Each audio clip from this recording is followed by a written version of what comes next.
fuck? Oh.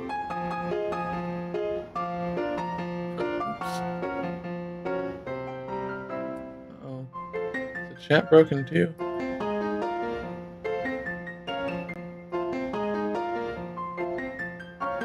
Okay. I want that, I want that. I'll still at work for like another half an hour.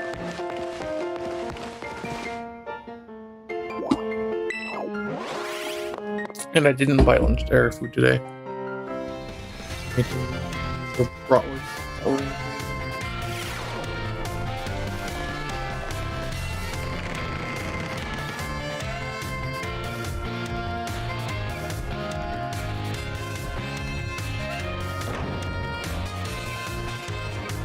IDK? What is IDK?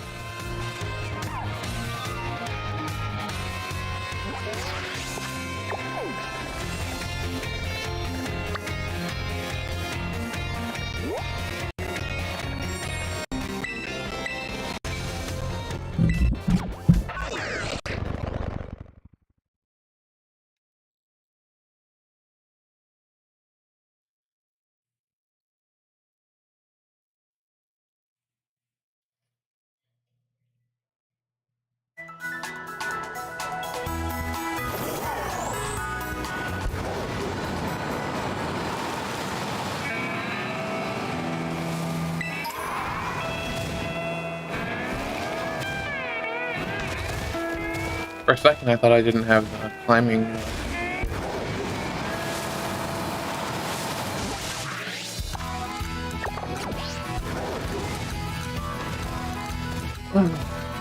But yeah, so I'm gonna get through this last part of the game, and then instead of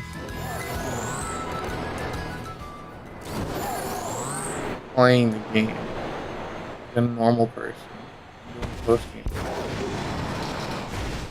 I'm gonna start another game. Oof.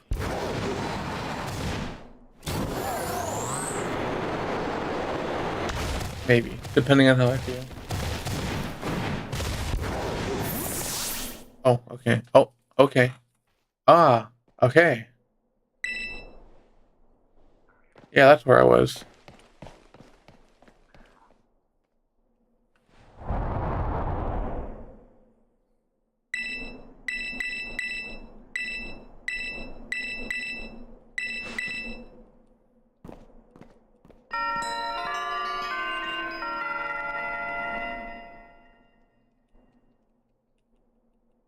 I wonder if the bot is dead again, because, I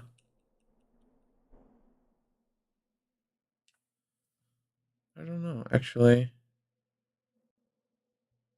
Not, because it didn't do the other messages that it normally does. It only did the one. Although maybe those were on the opening screen and I just missed them, but whatever. It's posting in the Discord, so I guess it's working.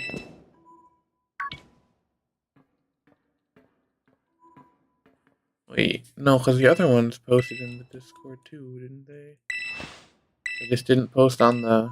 That's weird.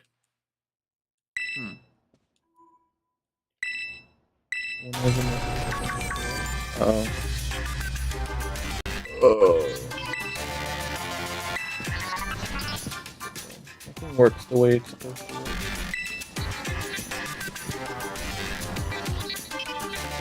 I guess I don't have to pay attention to any of this. Settings.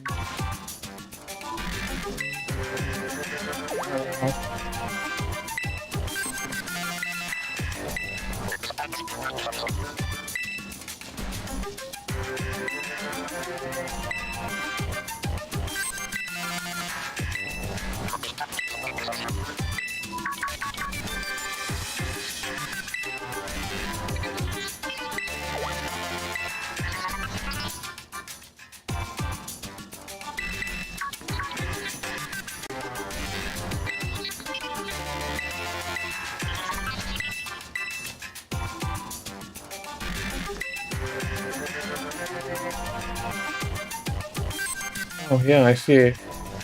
And the YouTube. All I know is I just got my FB. In which game?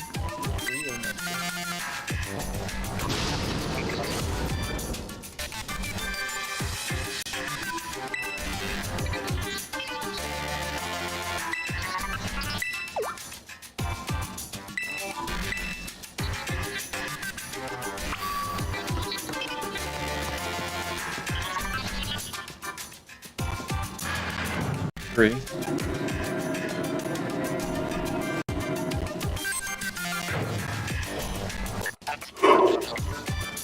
Oh.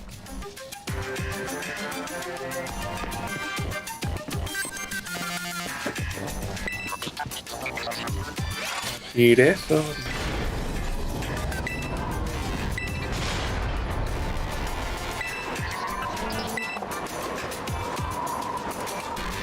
Actually, I do have.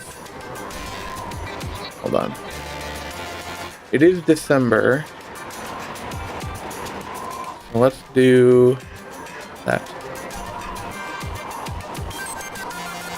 Probably change my profile picture too on Twitter and maybe Discord.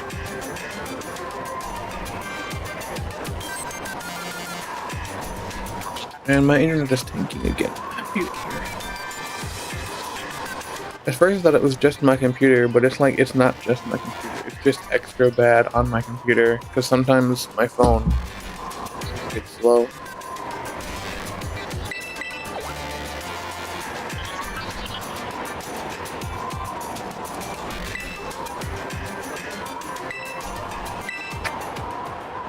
Fucking relog into this one.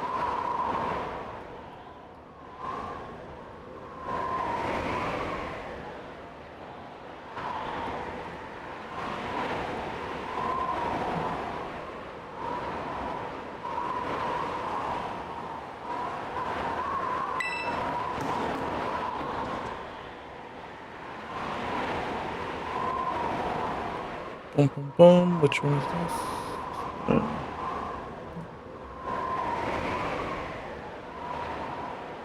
I want to change this one to. Do I have? I should have it in the folder somewhere. Yes, there it is. Do that.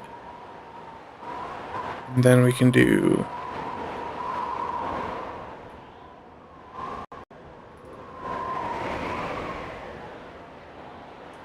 There we go. Perfect. Make it a little bigger.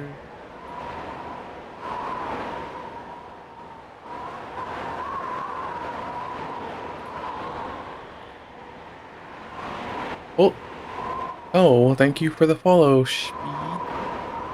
Much appreciated. And I'll change my Twitter and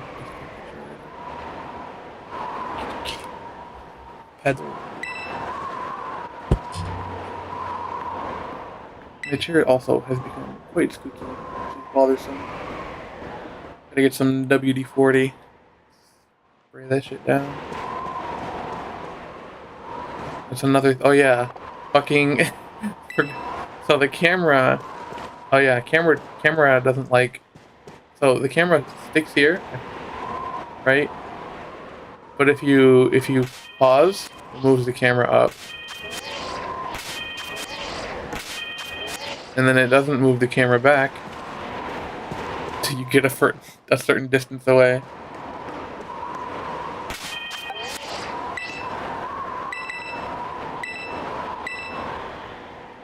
Climbing back and we'll be off.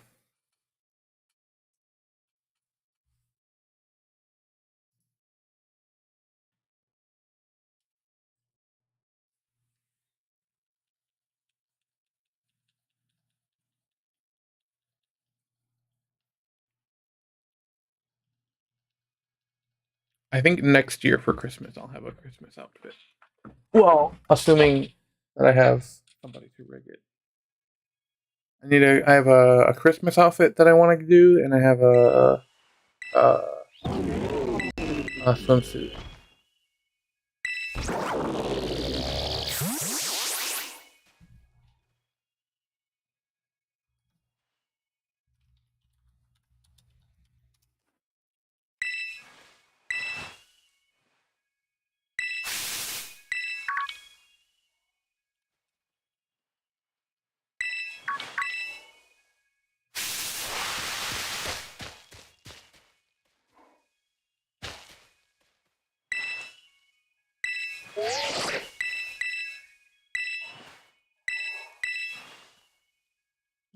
there's two things that annoy me about this part. The first thing is that you obviously don't have your ride Pokemon, so walking is very slow, and if you want to go look at things, it takes a while.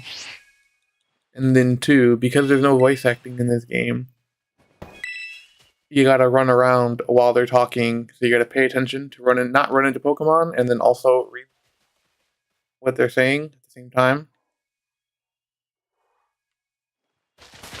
which is dumb. Oh wow, everyone's decently leveled.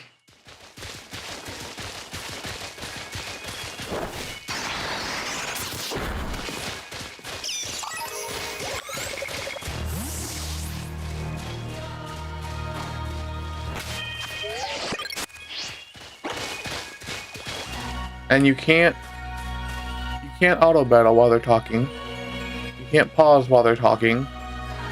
But you can get into a fight and it'll pause the conversation.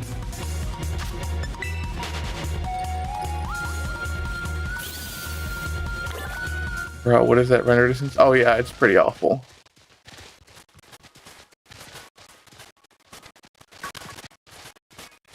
Like, this game has been running so much more shit than I thought possible. Because I played Scarlet on my Switch, and my Switch is homebrewed, so like I overclocked it, and like it still had some issues, but it was workable. It was playable. But this on official hardware with no modifications does not work. Can't handle itself.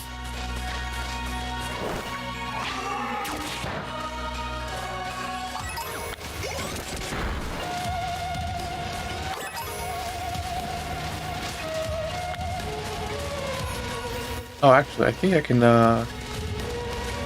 here, let me down. Thank you. So there's a cutscene here. I think. Oh, shit. Never mind. Oh, yeah. It moves me where I want to be. Oh no, because there's one spot where if you fall, it actually puts you back up. Oh, he's just chilling there, huh?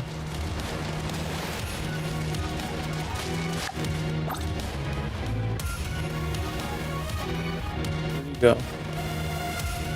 Here he is. Look at him just chilling. Oh, okay.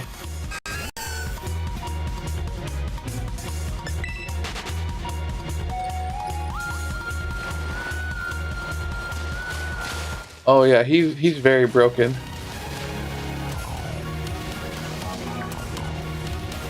Because I fell off while he was outside of his ball. Is it not gonna return him to me? Is he gonna stay there forever?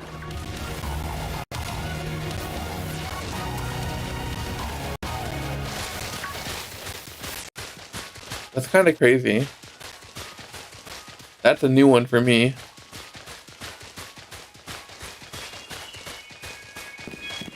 I wanna speed run, please.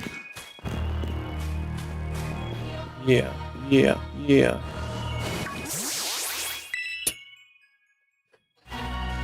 Put him back in his ball.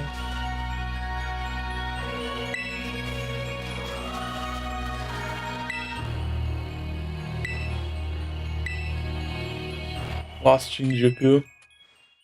A little bit. Yeah, I can see that.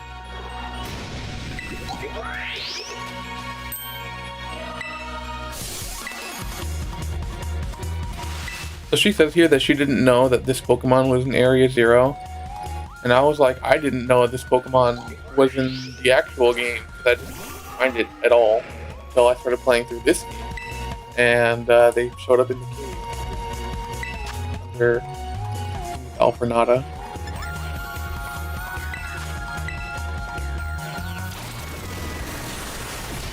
But for me, the music that they have here is like reminiscent of what's it called? Ash Lake from Dark Souls, but it just doesn't sound as good, I feel. Like, I see what they were going for, that kind of vibe, but just I didn't like it.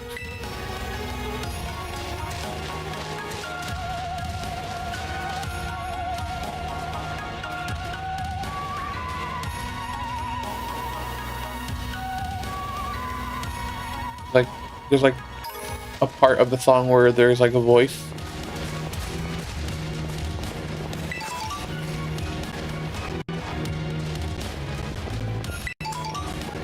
I also, someone said if you, I guess it doesn't work for doors, you can't actually go. You can like slide into doors.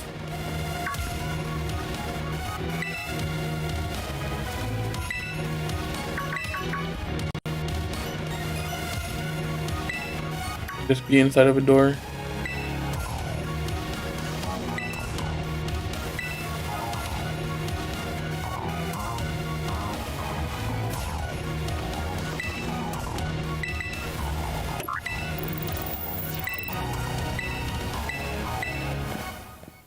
I don't get why it makes you do that manually.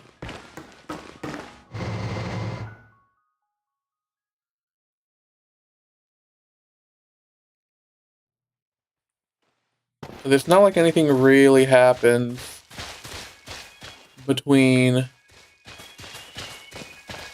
What if I go down here?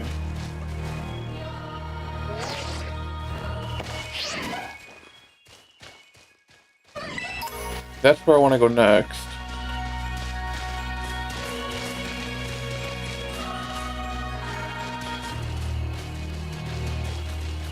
What if I just don't go that way? Yeah, this part with the voices.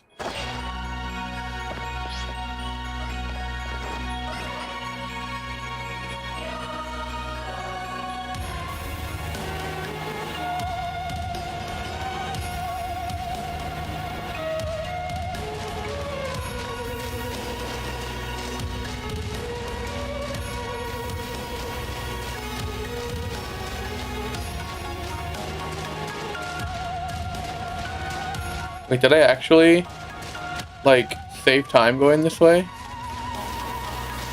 I feel like I did. But I don't actually know. When I ran through here the first time, I got very caught up in exploring and collecting items. Oh, this is wrong. The frame rate is tanking.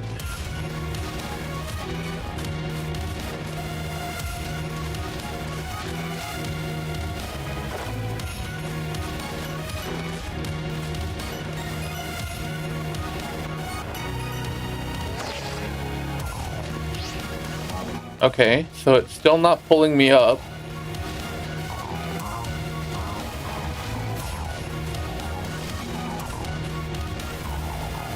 Oh, there it goes. I guess I hadn't gone far enough to hit a trigger. Oh my god, what? The frames. There was nothing even going on.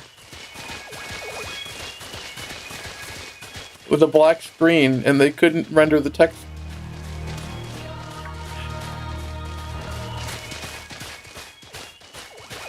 Oh, I guess I didn't save time, like, at all. I really just went all the way the wrong way.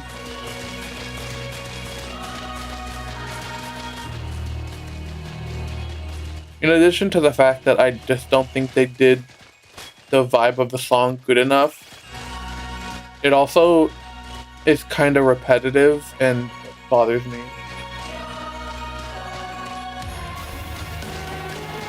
This part in particular, it stands out so much.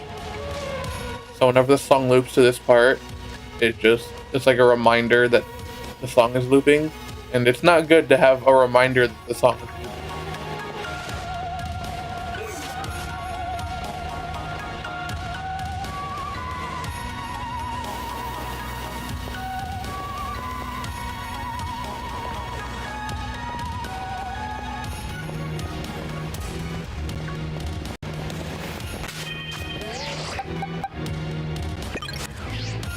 Ah, don't touch me.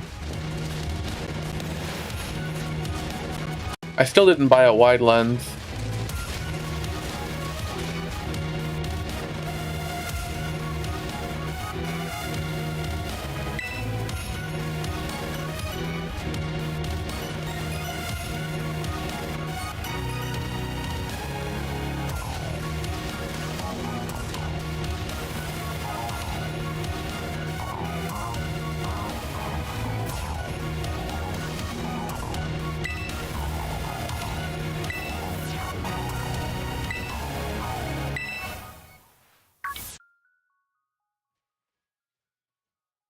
Oh, hello there.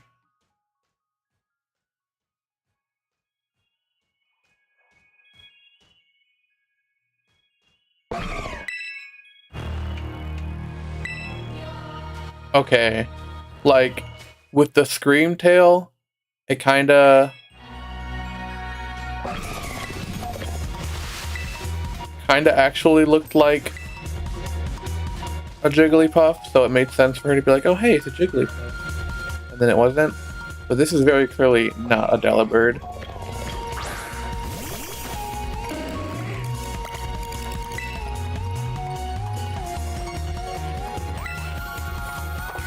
I love that.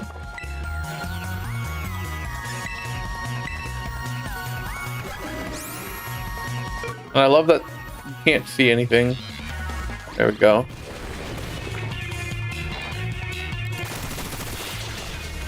Oh, his head comes off. That's actually kind of nice. I like that. That's funny.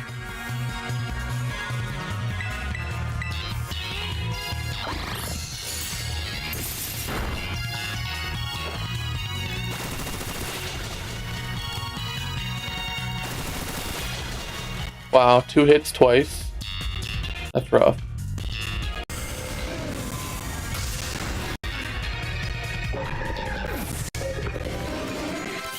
OP Pokemon robot. Yeah, like for real.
Sure is busted.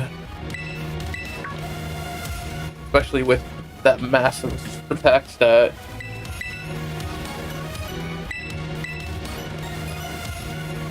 You either hit the Hydro and win or miss the Hydro and lose. That's how it goes.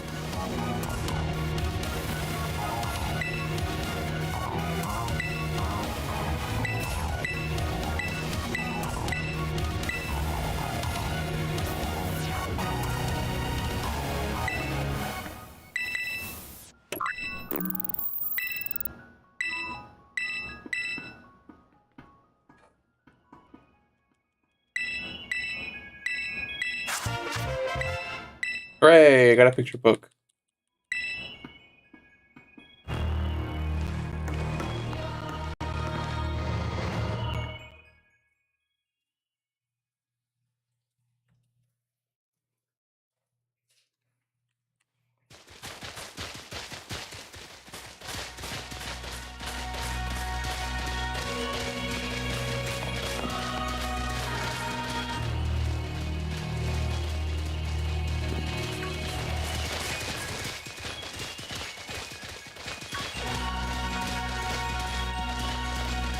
It's also interesting that even down here, there's no Florges. It's just Floette.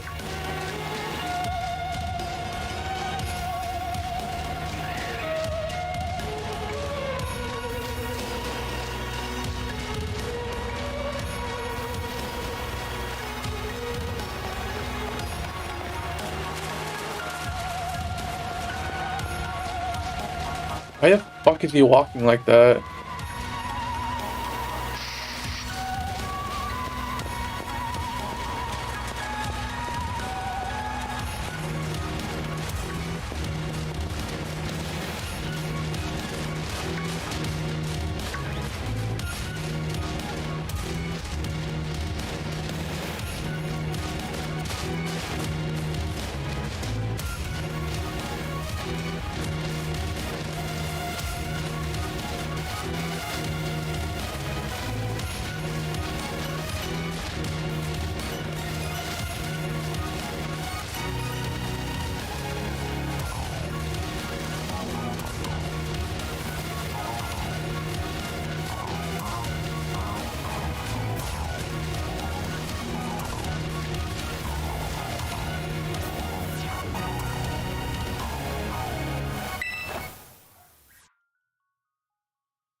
It's like, why did the camera default to this?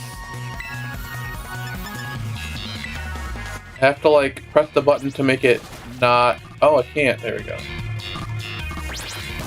What the fuck? He just. No, that's fine.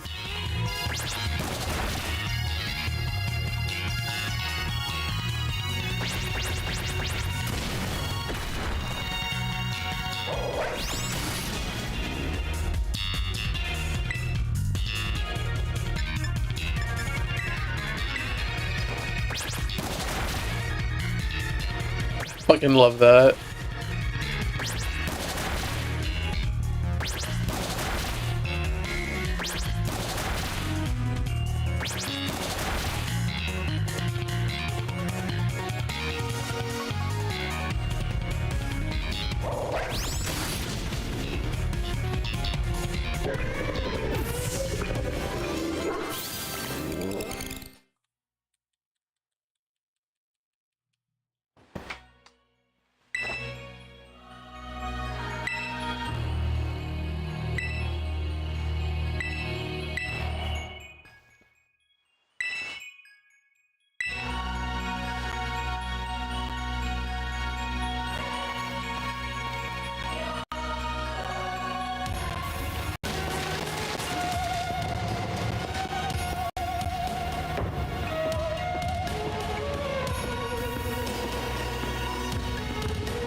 We get Pokemon Legends. Paradox. Ah, it would be cool.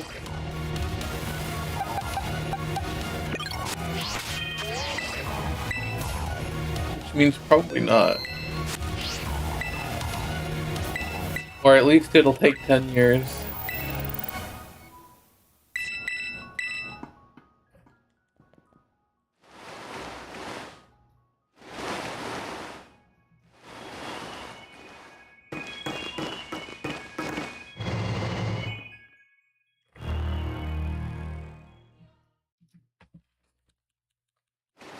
It still bothers me that the future Paradox Pokemon are just machines.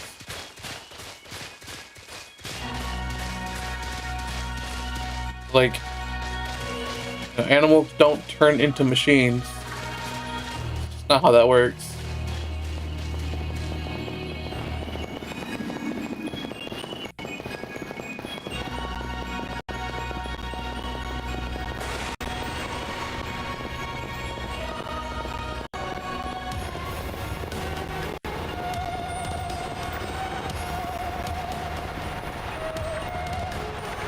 Hello, small children.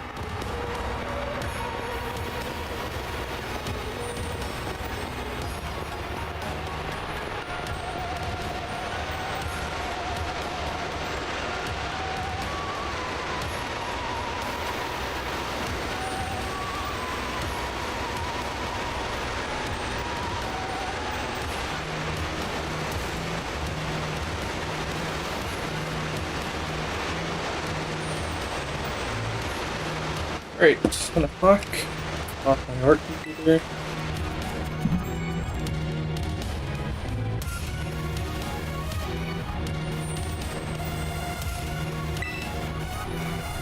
No, it's okay, we have our Rotom Phone parachutes.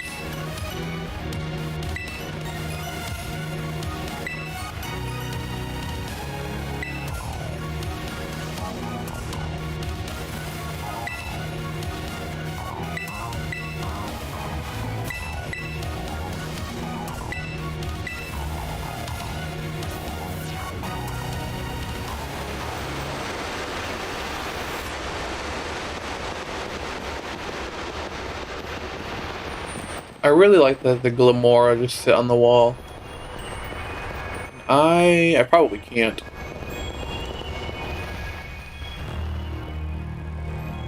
Because I have to get over there.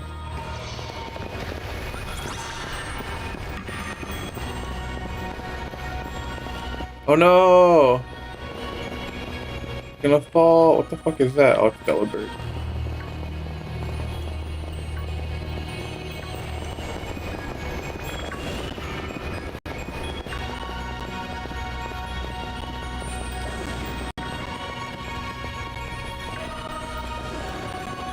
There are major world-changing events that cause timelines to split in gigantism in a way that's ability to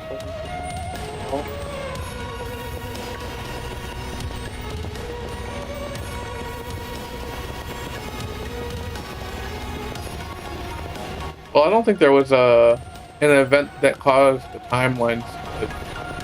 They're just our timeline.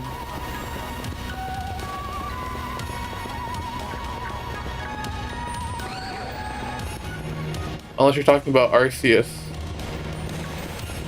I don't know about anything about Arceus. Other than you get to talk to God on your... You get to FaceTime God.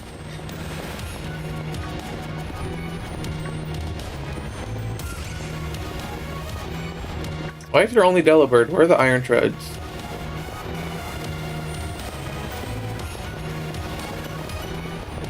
Oh, Iron Jugulis.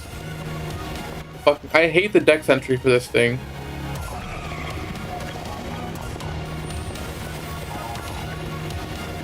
It says a Hydreigon fell in love with a robot.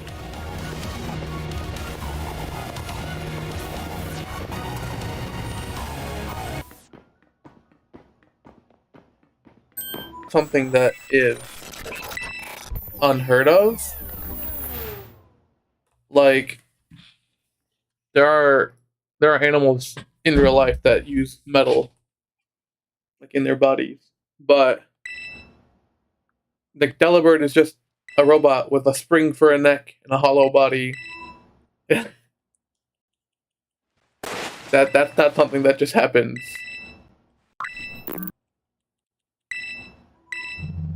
And I know that humans have made Pokemon, but the implication with the Paradox Pokemon is that there are no more real Pokemon, and all of the Pokemon are just robots now.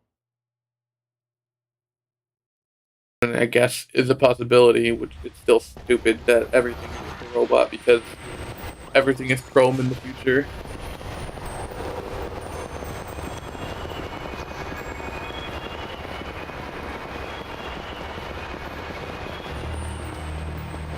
Because we have Sandy, so like, you know, Magneton just learned how to float instead of needing its legs. In the thousands of years it took that long for that to happen. So I don't think every single Pokemon, you know, and Sandy Shock's already is part electric, so it already has that predisposition for electromagnetism. So the fact that, you know, it's just unrealistic for every Pokemon to evolve robotically without human intervention. And if it is just scientists replaced all of the Pokemon with robot Pokemon, that sucks.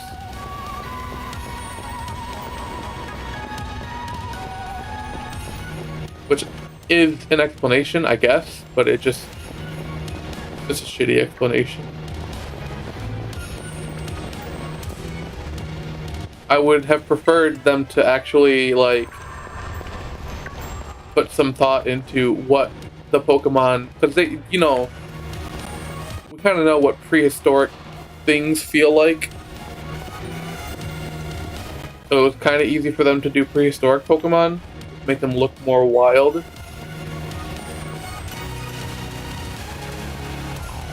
It would have been nice for them to take the future Pokemon and kind of think about what they might actually realistically become in the future.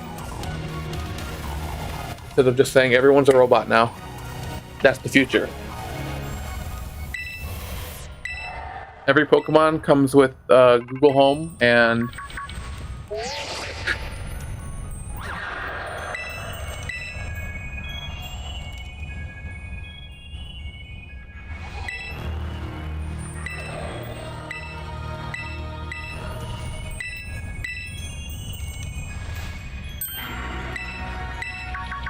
I also don't like the entrance to this building.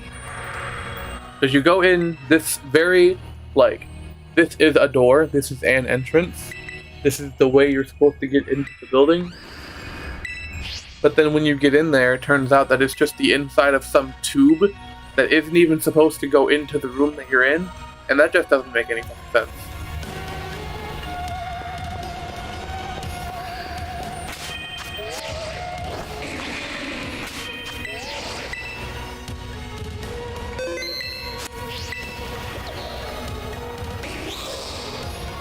I didn't want to talk to you.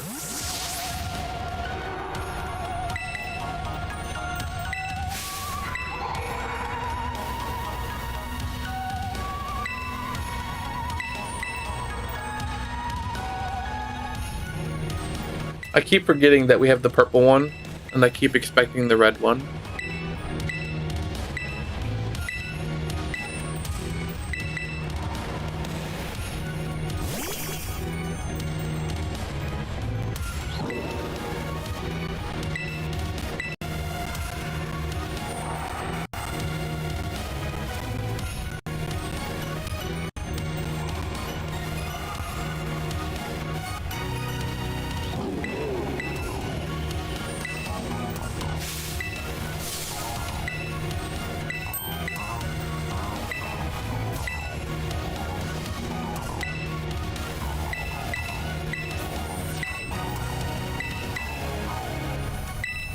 Be curious as to the hinted third one. Oh yeah, the hello Hariyama.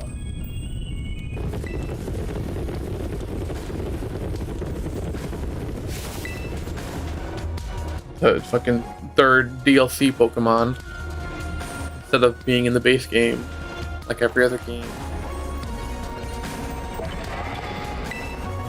This looked a lot more menacing when it was the Amoonguss. I forget what they're called.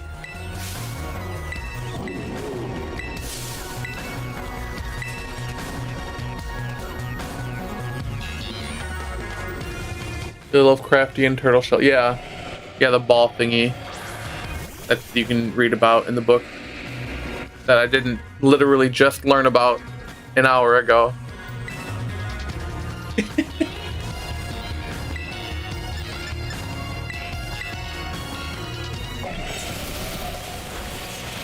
I like that they don't attack me.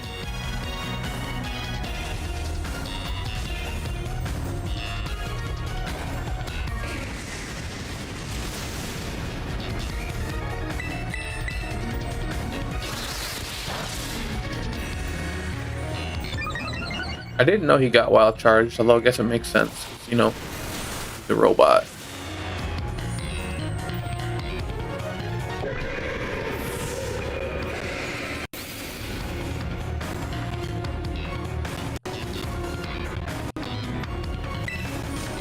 I hope we get to, like, go to the future or the past. That would be nice. Like, go save the Professor AI and actually have them be a real part of the story instead of you see them for 2 seconds whenever you feed a sandwich to your ride Pokemon.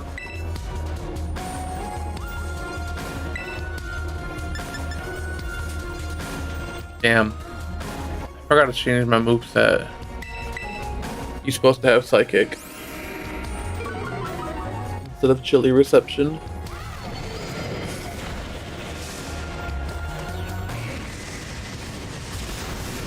Oh my god, I forgot. He's fat as hell. Oh, thank you, Umbreon. Oh, never mind. Oh, that probably was a really cool animation that the game didn't let me see.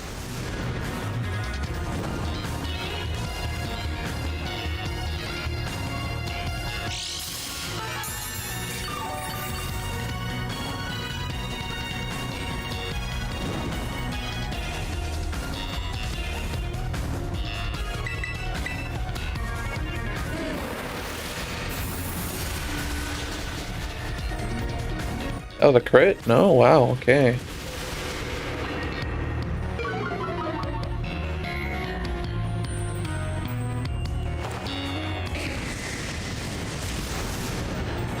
That one's a crit. It's weird to me that Slowbro and Slowking learn Flamethrower. Galarian, the Galarian one learning Flamethrower makes a little more sense. Do I get to fight Hydreigon? I guess not. I do, yeah, I get to fight him with Arven.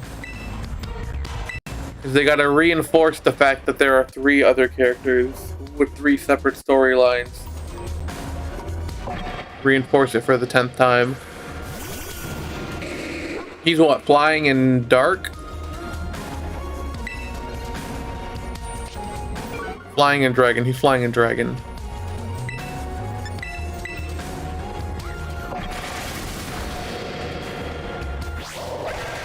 Oh, he's... No, it doesn't help. They're both Teferi. I don't remember if he's Dark or Dragon. I think he's Dragon.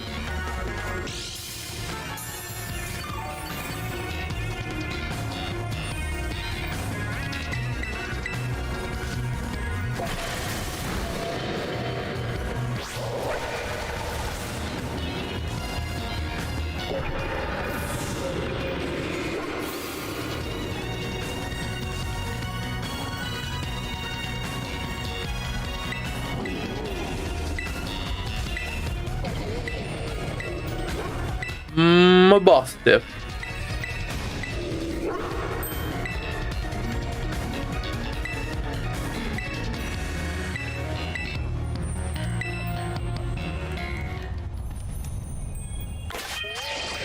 Oh, okay, we skipped the cutscene where he got yelled at by the other one. Skip the cutscene, skips like 5 cutscenes. Wild. It's like in Sword and Shield.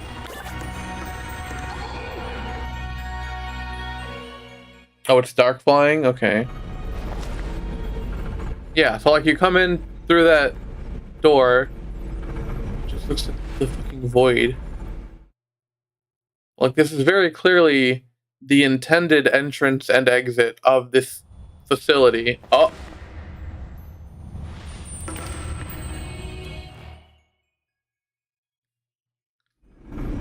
But then you get inside and it's like, nope, actually, this is just a random pipe that goes down into the fucking garbage. Oh, hello. He's just over there. Into the garbage compressor or something. Just doesn't make any sense. Like how iron jugulus isn't even anything related to machinery, not electric, not metal.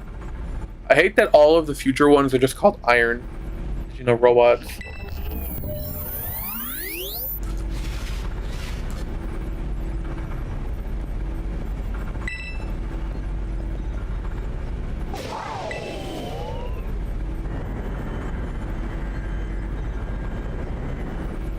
I don't really like his battle mode that much.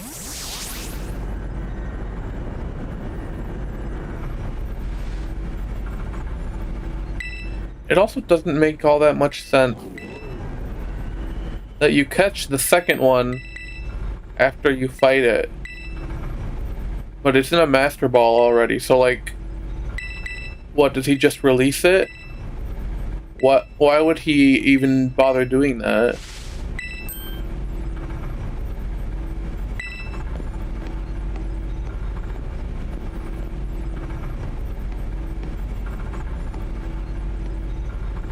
Why would you not bring it to the future with you where it belongs? Clearly it's causing trouble here.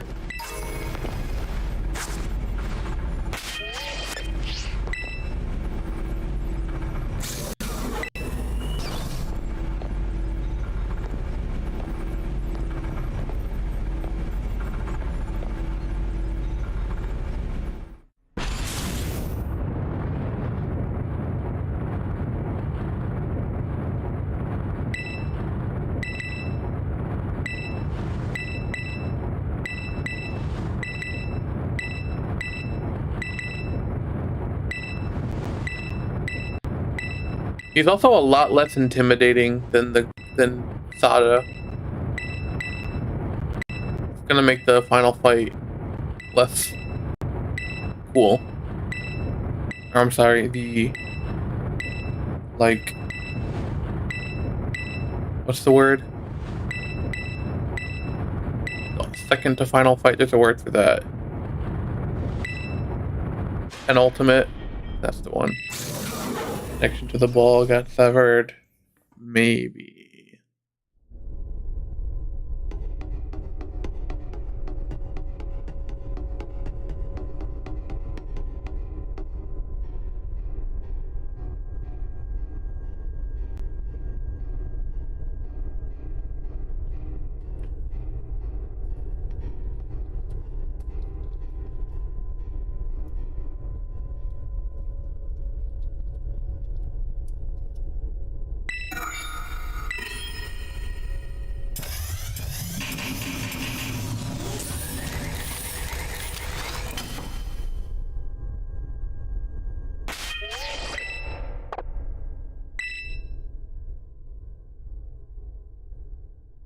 Alright, I'm getting a wide lens. Oh, never mind. I guess I can't.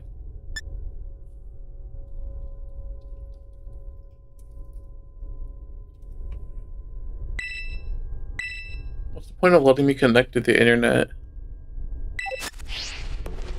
I just wanted a fucking wide lens. I kept forgetting to buy it.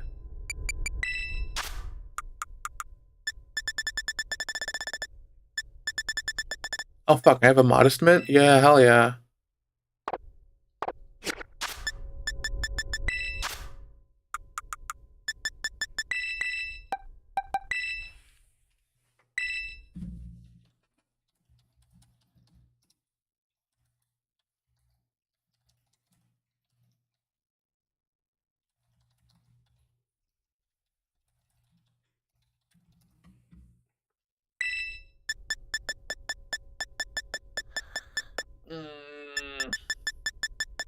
I don't have another way. I don't have gravity, do I? No. Whatever. I'll lead with this. Get my setup.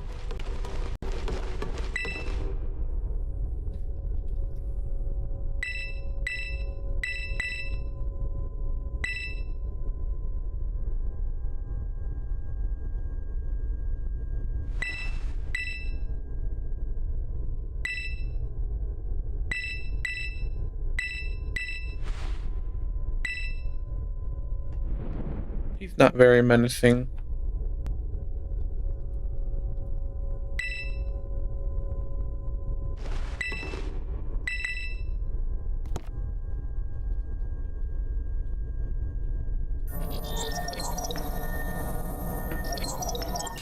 I'm upset that I don't have a wide lens because the mouse has barely gotten to youth population bomb.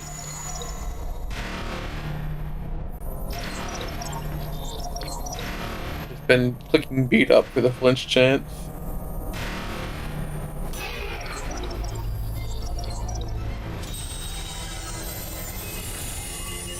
Oh, I didn't realize that said AI Turo. And when we were in the elevator, I read it as Al Turo, and I was like, that's weird. Why did he tell me his first name, and why is it Al? God, but I do love this final fight. It's so fucking epic.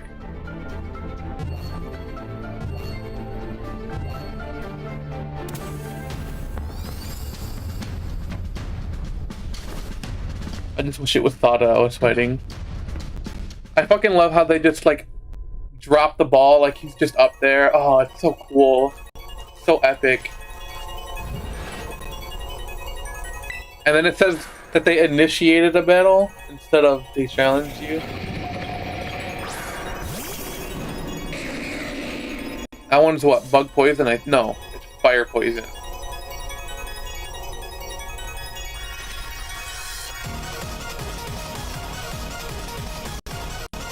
What a bop.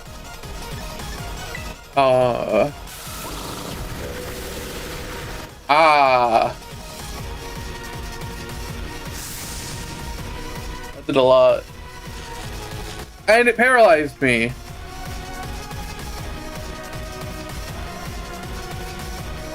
No, that's not what the power of the future holds. That's the power of fucking luck. I actually don't know anything about Iron Moth other than its typing. I don't know what it does.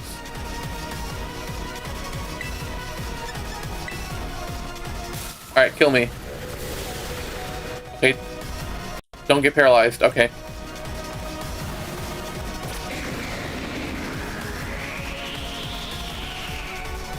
So I think then what I do... Oh, discharge is so bad. Why'd it have to be discharged?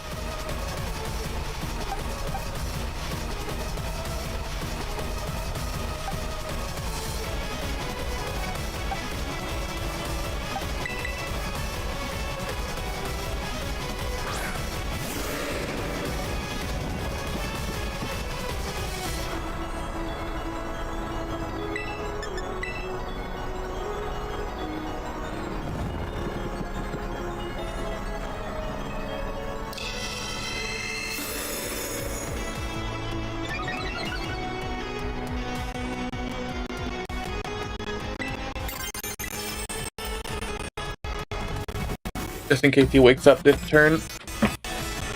I probably could have waited, because if he wakes up this turn and I don't Terra, he gets moved discharge, it hurts a lot. But if I wait a turn, like I want to Terra on the turn he wakes up, so that he gets moved discharge with Bug Buzz. I am assuming it has. Just, why wouldn't it?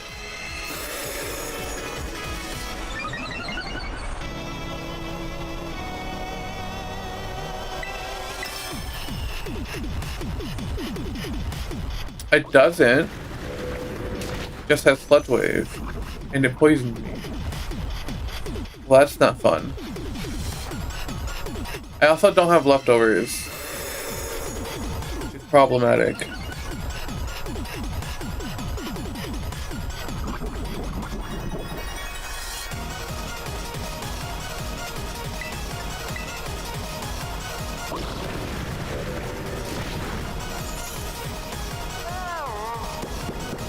I'm upset that they made Slack Off have the sound effect that Yawn used to have.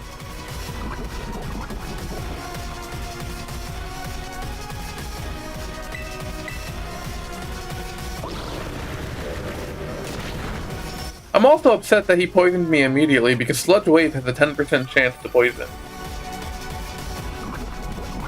Sludge Bomb is 30.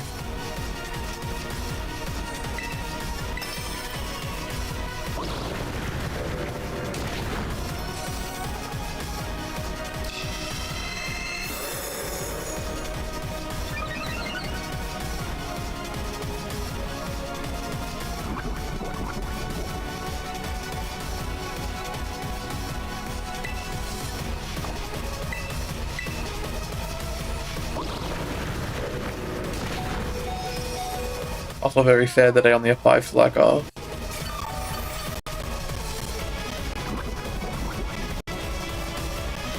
I guess I can't go +6.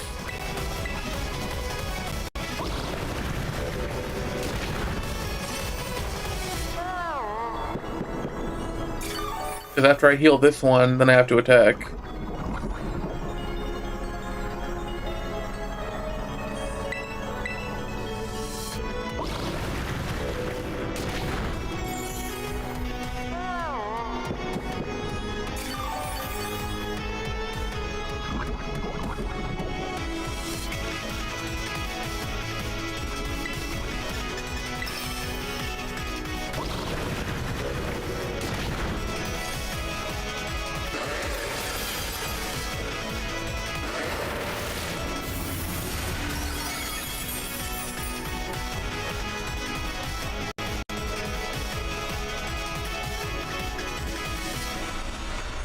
I hate that they comment on your super effective and your crits.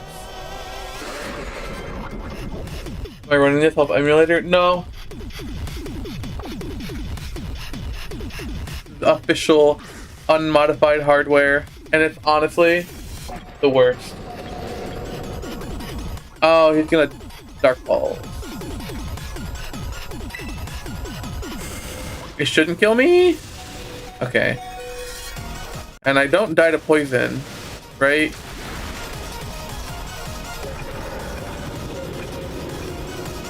I live on like 5. Oh, I do die to poison. Okay. But yeah, this final fight is nice. The music is good. The vibe is nice.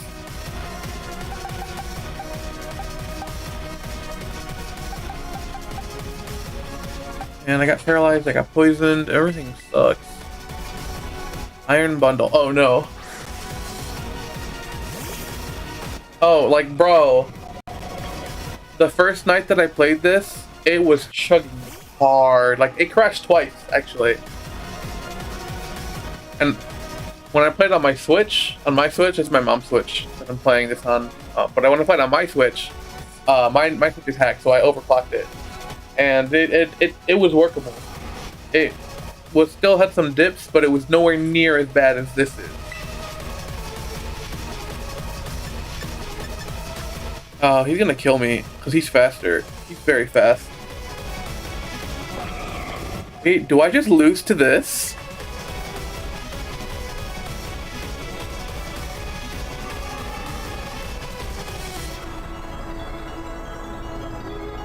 He's faster than like my whole team.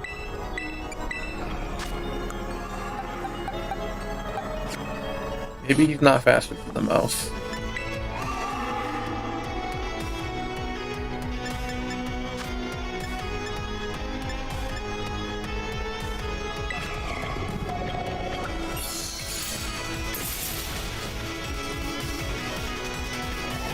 Oh no.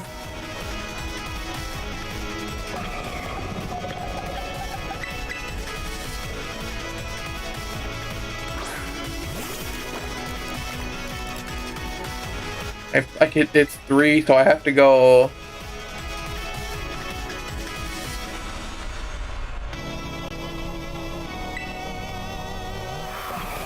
Oh my god, he's so fast. If I had known he was gonna do that, I could have tied it up.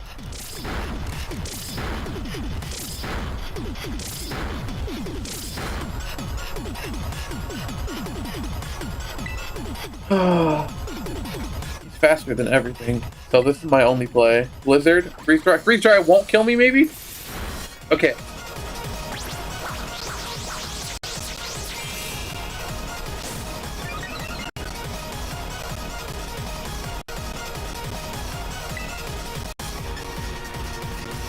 So if I get more than 5 hits, actually if I get 5 hits, I'm fine.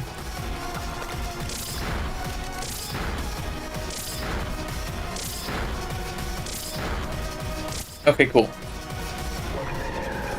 Population bumps. This is why I wanted a King's Rock, so I wouldn't miss.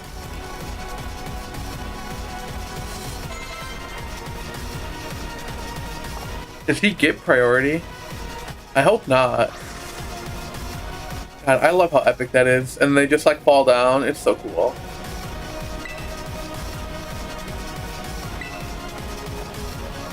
I missed!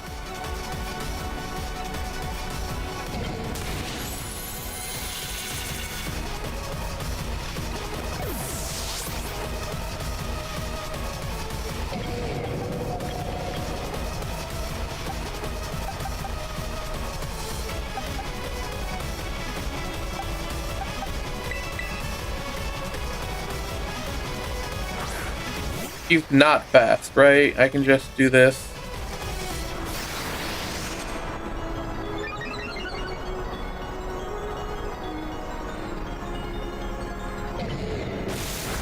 Oh.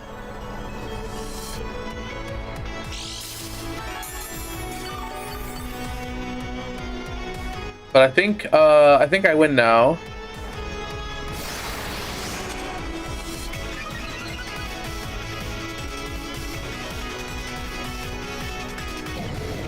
Honestly, Phalanx is like MVP.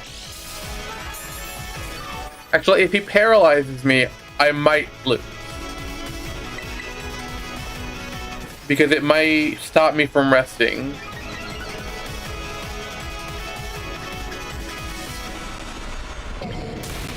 Okay, well, he drain punched there.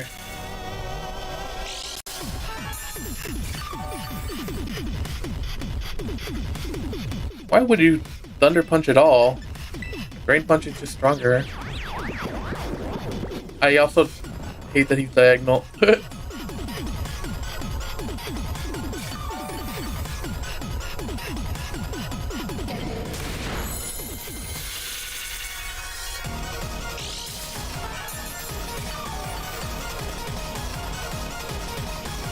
Phalanx has honestly been like the best party member.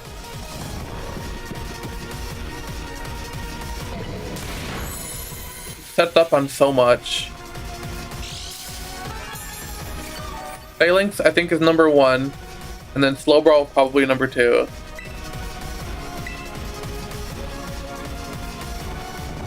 The dragon has been the worst because I haven't used him in like 80% of the game because he just was unusable. And then Slowking has been good for getting me setup opportunities. And double regenerator is tasty.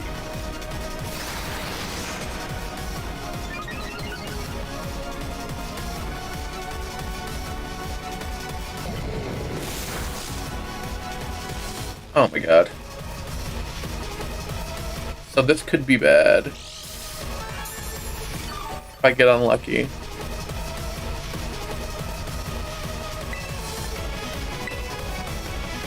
Yeah, because now he's faster than me. Okay, cool.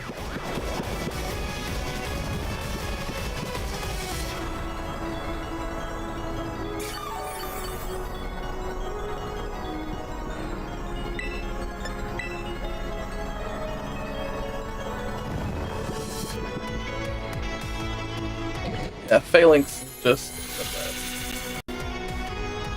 When I got him, I was like, maybe I get Defiant as an ability, but I was like too lazy to change it.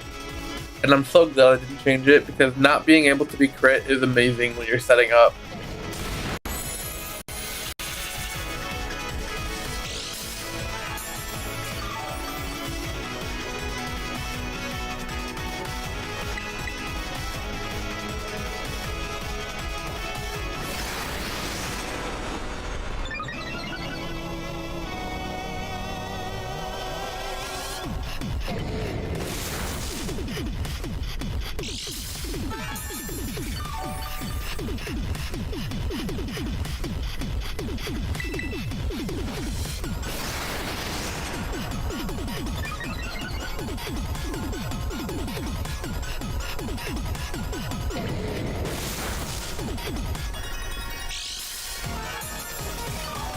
I think I'll rest just to be safe. Have as much health as possible going into the next mon.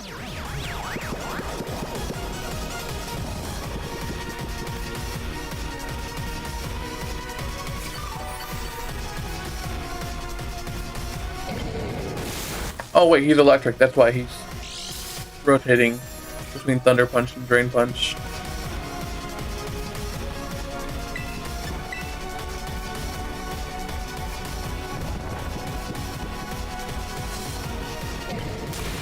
Yeah.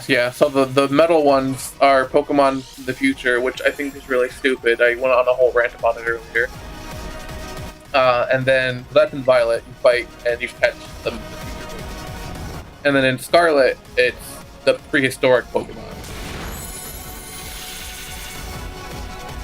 And those ones I think are a lot cooler. I like their designs a lot more. I feel like they're a bit more creative.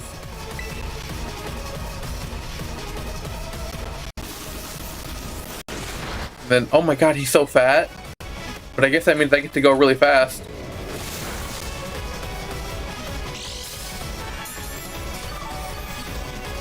If I knew he was going to take so little damage, I wouldn't have used Rest. This last time, I would have saved it. And then all of the past Pokemon have an ability that gives them a stat boost in the Sun. And all the future Pokemon have an ability that gives them a stat boost in the Legendary. And then the Legendary from the past sets up the Sun, and the Legendary from the future sets up the Legendary.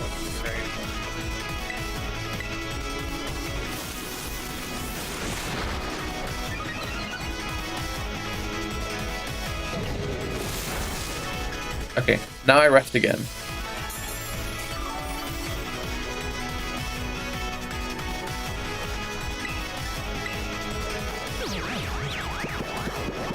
Drain Punch and Thunder Punch are both 15, right?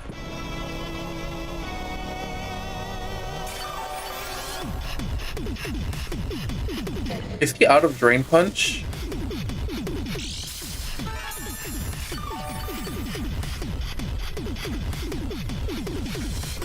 Because he's just inflicting Thunder Punch.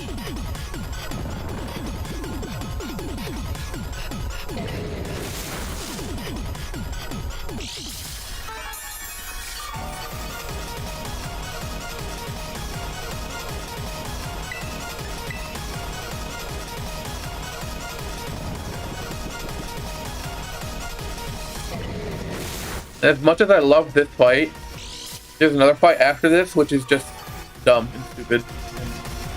I hate it. And it sucks because it's the second time that this game gives you a really cool fight and then makes you fight something really dumb immediately afterwards.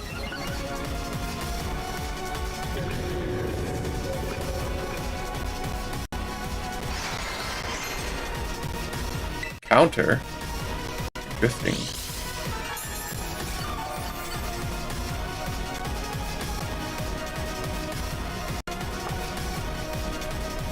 The ASCI one fanfic rules.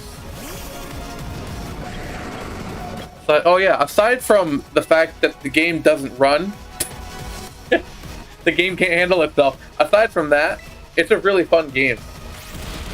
There are obviously, you know, things that I wish were different, things that I wish were better, things that they changed that they shouldn't have changed, and I don't know why the fuck they would change it. Like, they removed set mode. So every single time you KO something, you have to tell the game no. And it's just annoying.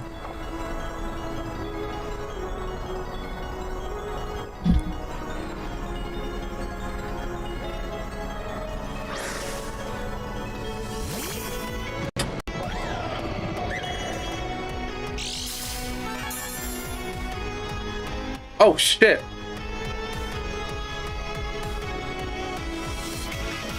That's actually really scary. 120, 180, quarter is 90, 45. Trailblaze is actually stronger. They got rid of that option for no reason. They just got rid of it. After however many years of Pokemon giving you the option to have set mode, I don't know. They just want you to press the B button all the time.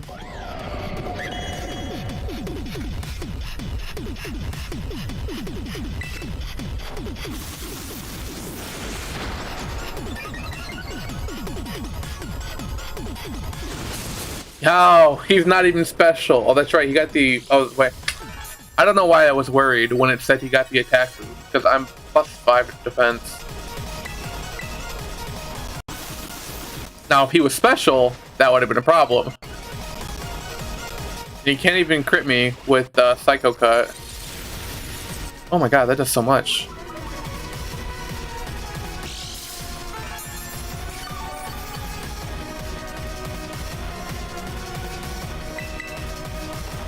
What other things, like, a lot of the other things that I complain about are related to optimization and whatnot. Oh, the Elite Four don't have special rooms anymore. There's one room. Oh, hello. There's one room, you fight one, the next one comes in, you fight it, the next one comes in, you fight it, and the next one comes in. They don't have special rooms anymore. Which is another thing that's like, you've been doing this for fucking ever. Why? What happened? But I mean, I guess same thing with Dexit. They've been having all the Pokemon for fucking ever, and then they just decided one day, no more. I think that's the theme with Pokemon now. It's like they'll take something nice, something good that they've been doing forever. They've been doing it right forever, and then they'll decide, I don't want to do that right anymore. I want to be wrong now.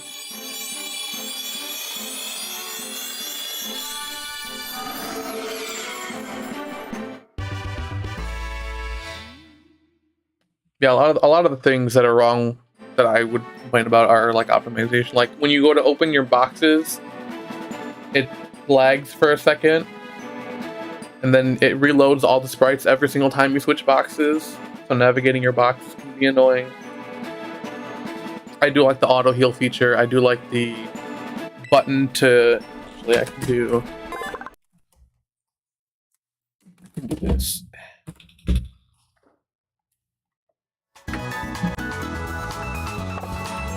I like the auto heal button. I like this button that makes your Pokemon lead.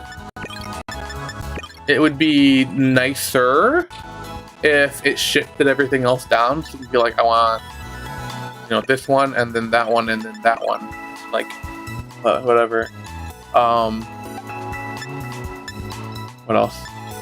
They moved Affection back to, like, they moved it to picnics, so it's no longer tied to your actual happiness, which is great. Because you don't have to be forced to deal with affection mechanics if you don't want to. The co-op actually works really well. I did co-op with a friend the other day, and other than her arm being broken, which made some fun screenshots, that was fine. I like the remembering moves thing. Oh, that was from Legends Arceus. But it doesn't work with moves that are only available from a prior evolution, like Spore. If you make your Breloom forget Spore that it learned through the Shroomish, you can't remember it because Breloom doesn't learn it, and it's really stupid that it works that way. What else? The Pokédex is cool. Oh yeah, the map. The map is decent. You can zoom out like this, but this is really bad because you can't like pick a spot on the map and then zoom in over there. It just puts it back on top of where you were. Here I am. I don't know why that's the way it works. And then another thing that annoys me is if you go to your Pokédex and you're like, you know, where do I find... I like the little pictures too. You're like, where do I find this Pokemon? It's like, okay, it's in these areas. Cool. So you hit back, and I opened my menu and then I went to the Pokédex. Remember? So I was like, okay, it's in this area. So you back out, you go to the map, and it just kicks you out of the menu completely instead of putting you back in the map, so you can, you know, fly to the place where the Pokemon that you want to get is at.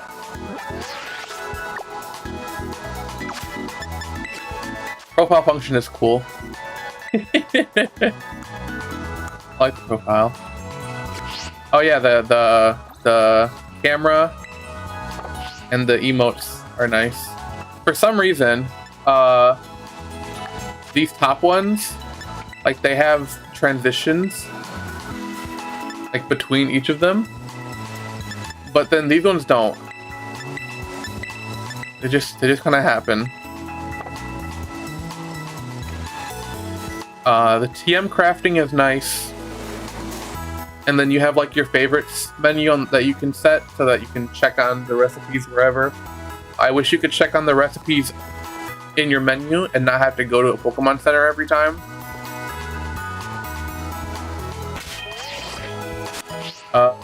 What else do we got?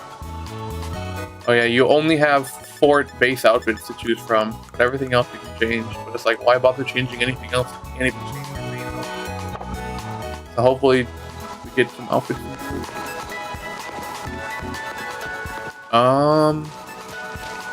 Yeah, I think everything else is just optimization, like Pokemon spawning, Pokemon not handling themselves, Pokemon wanting to get into battle with you even though you were like, here, let me fucking, I have so many things. You know, the camera's clipping out, camera being funky. What the hell is this even? Oh, this is like, there are some buildings that are decorated. Yeah, the game is unfinished, yeah. It's unfinished, it's unoptimized, it's broken. It's like, I don't know, a Tower of Fantasy. I played that, and it's the same deal with that. It's like, I see what they were going for. They have something good here, but it's just, you gotta put more work into it.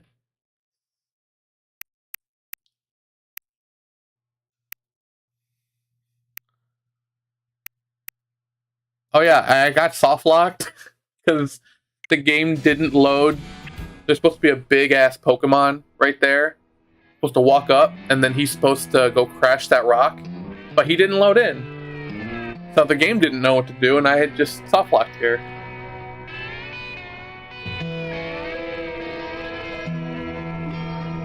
And you might say, oh, well, you're just standing there in the middle of the desert. Ported it. Well, no, because then my mini-map would be at the bottom there. My mini-map's not there. The jank does make for some funny stuff. Like Skyrim. But like, oh, the gym trials are really dumb. I hate the gym trials.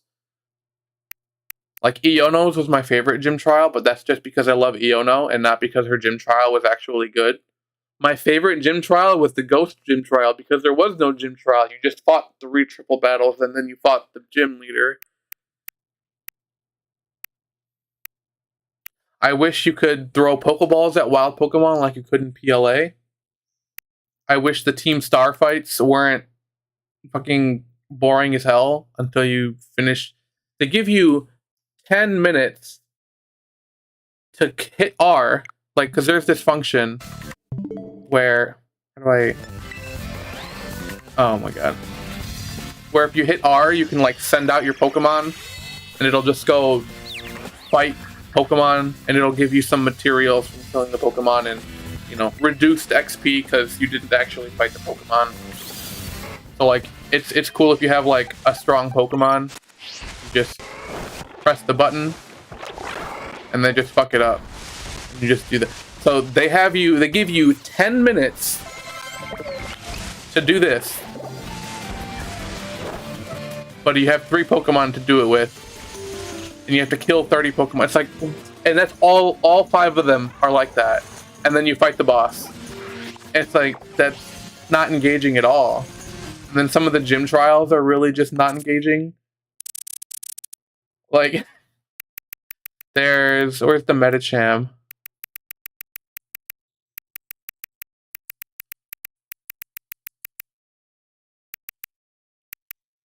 I don't know where the Medicham is, but it's like, the gym trial is, you know, press the color of the button that's on the screen. Trying to wonder if patches can solve. No, patches aren't going to solve all the issues. Patches, like the day 1 patch, helped a little bit with the performance. I didn't really notice anything. But apparently, you know, other people said it helped a bunch. But, you know, the design choices, like, you can go inside of like 5 buildings in this game. You can go inside of the gym. which is a pasted room across all the gyms. You can go inside the sandwich shop, which is copy pasted across all the locations. You can go inside the school, which has one big room, and then it's a menu to go to all the other rooms. All of the shops in the game are menus. What other building can you go in? The Elite Four building, which is a room, and then your house. And I think you can go inside Namona's house. I haven't been in her house though. But it's like there's it's just kind of empty. It's like it's empty, but it's not empty. Because obviously there's Pokemon everywhere, and there's items to pick up everywhere. But there's nothing really to go do outside of raids, which they spawn randomly. So you literally just run in a circle around the map and do shit. There's no real interesting locations to go to and explore. There's no dungeon like in previous games, which it makes sense. It's an open world game, but Skyrim had dungeons. Zelda had dungeons.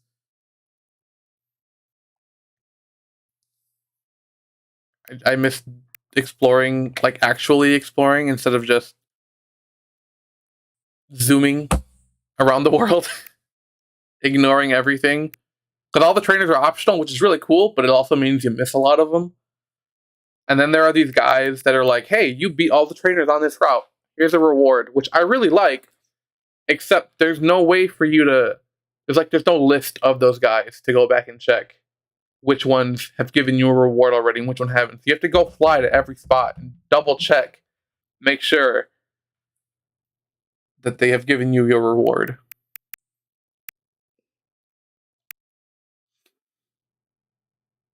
Yeah.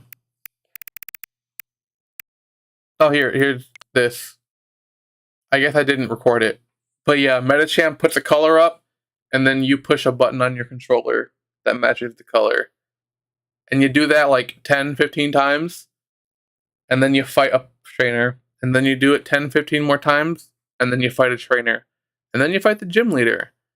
And it's not engaging at all. In fact, it's so not engaging that there's no punishment for getting it wrong.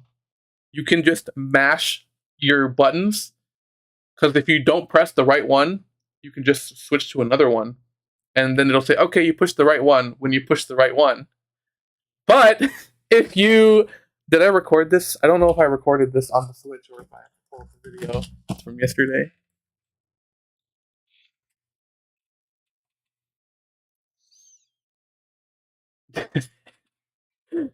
Come on. Hello. Oh, shit.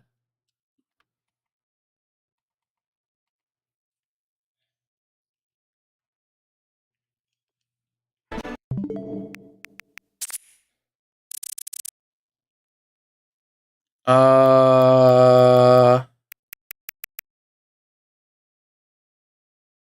did not. So I'll pull up the video real quick.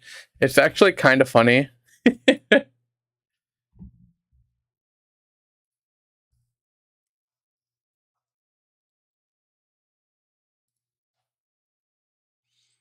it would be more funny if my internet wasn't shit.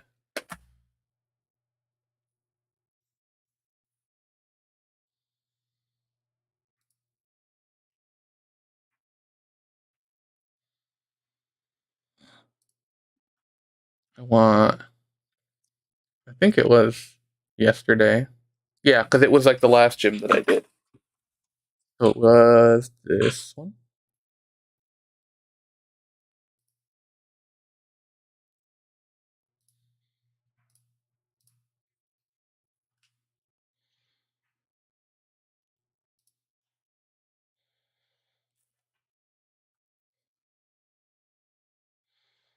Internet, please.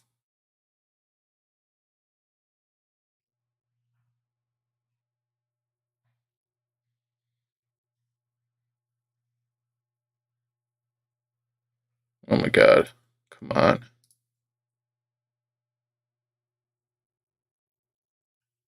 I'm gonna scream. Sometimes the internet's fine, sometimes it's not. Oh, here we go. Yeah, unfinished as heck. It's just so unfinished. Unbelievably unfinished.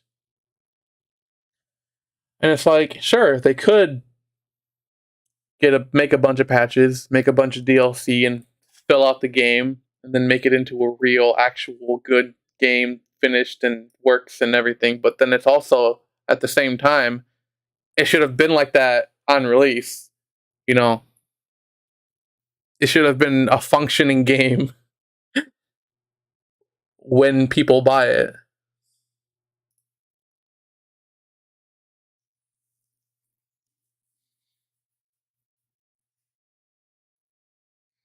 And again, like I did enjoy it. I did have fun with most of it. Yeah.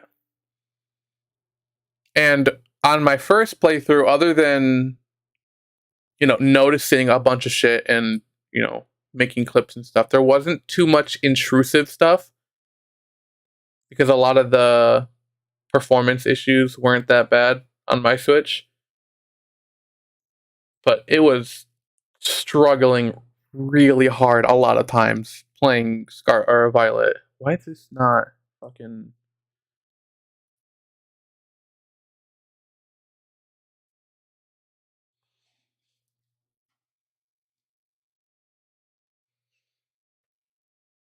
Why?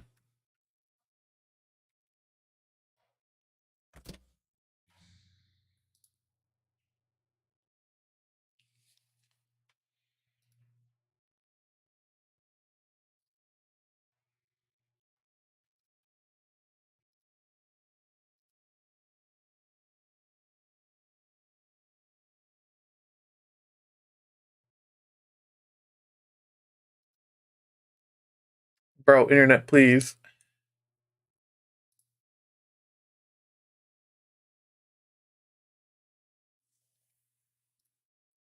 Disable auto stop.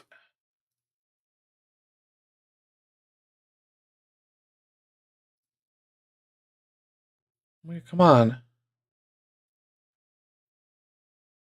Yeah, I guess just go watch it at 3 hours and 30 minutes. Whatever. It was funny, but it was also like it shouldn't be like that.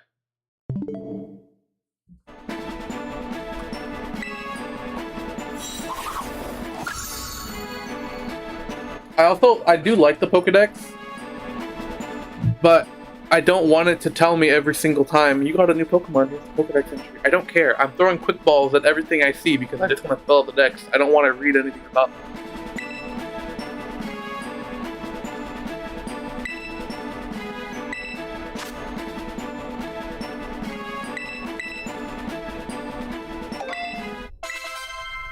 It takes a while. He finally evolved at the end of the game.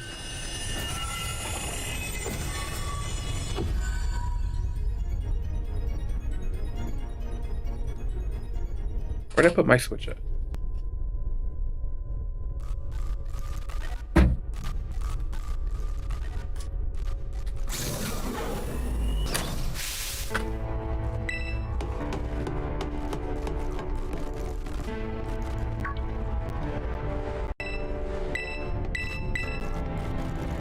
Although I guess, yeah, this final fight is it's basically like a story mode Fafnir, where you have a real fight and then you have a fake fight afterwards, and it's just I don't like that.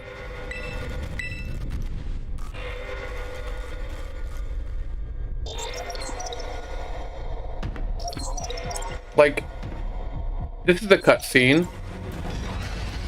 Why doesn't this get skipped?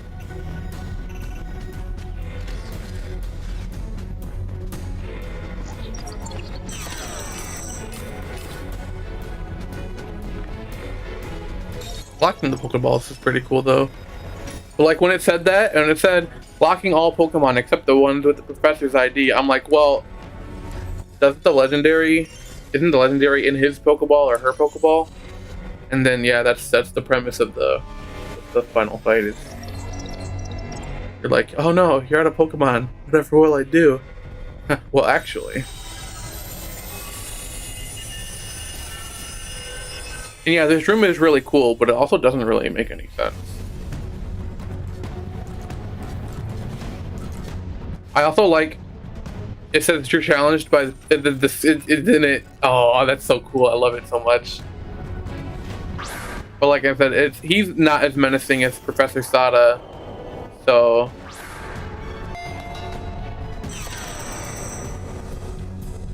it's less cool.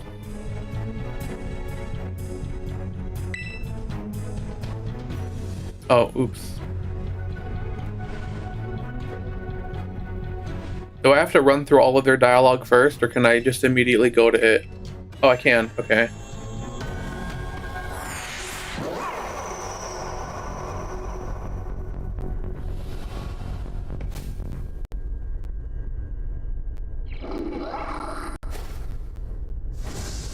Also, the expressions, they tried again, but they don't work very well. At first, when I first played, I thought it was because of the mouth shape that I chose, because I picked the three-shaped cat mouth.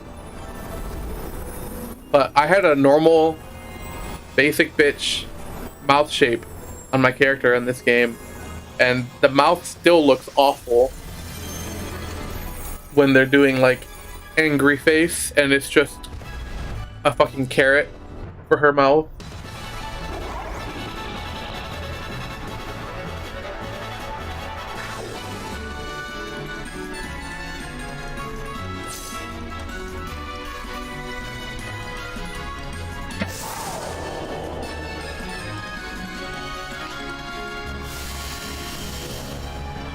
I'm also kind of disappointed at some of the animations, like electric terrain.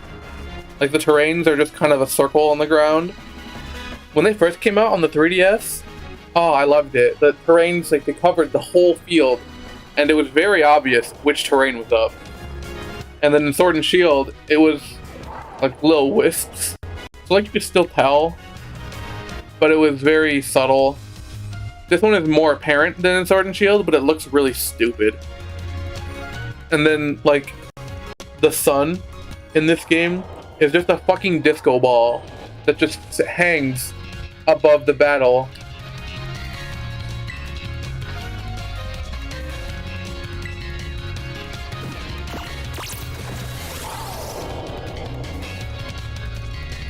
The rain looks nice, the snow looks nice.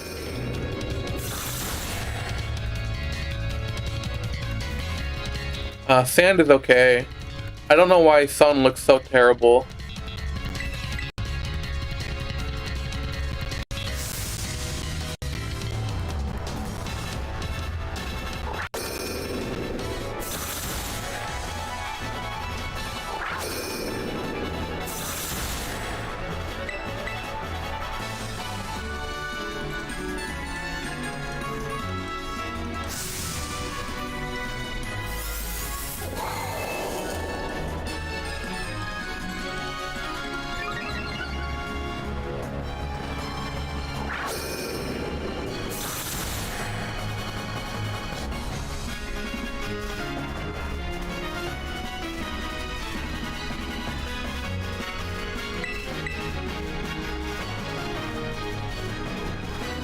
Just so anticlimactic when you have this super cool fight, and then,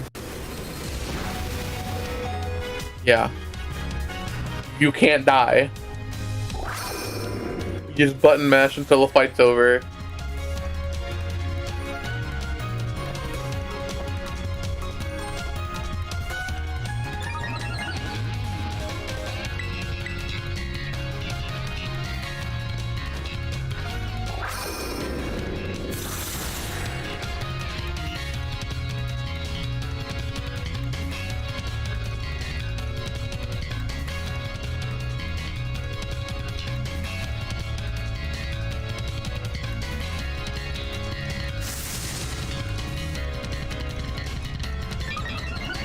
And then they give you an Omni boost.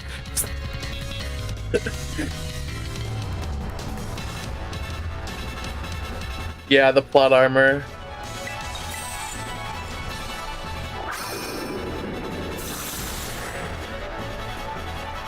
Like I could Terra, but that would actually take longer than just clicking Power Gem again. No, I'm not doing it.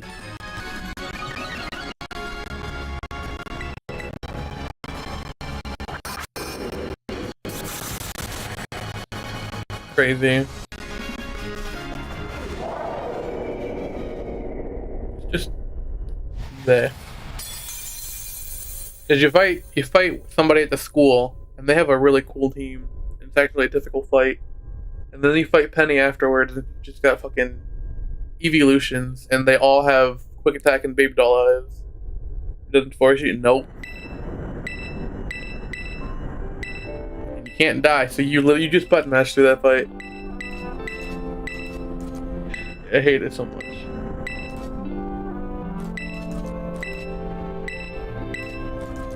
Yeah, super Fafnir.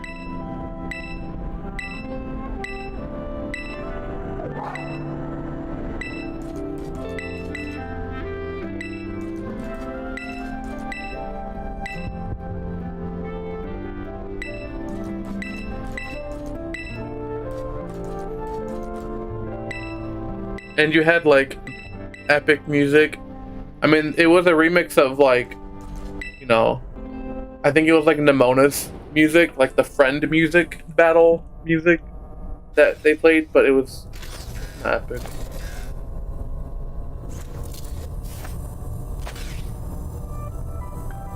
Oh yeah, and then, you know, obviously there are no voices in the game, so everything's really awkward.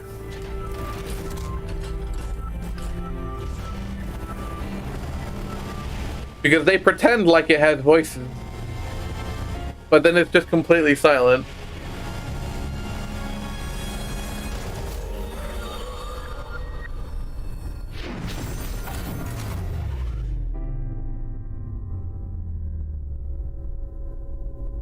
I also don't understand how sending yourself to the past or the future makes the time machine stop working.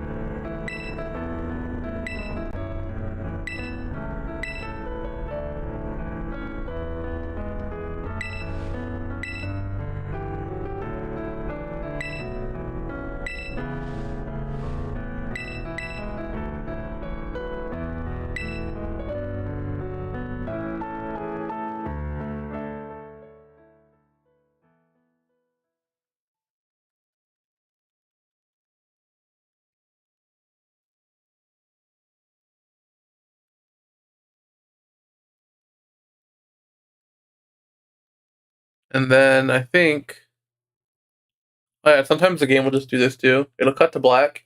It won't have a loading thing in the middle, and it'll think, "Did my game crash? Do I have to close the game out?"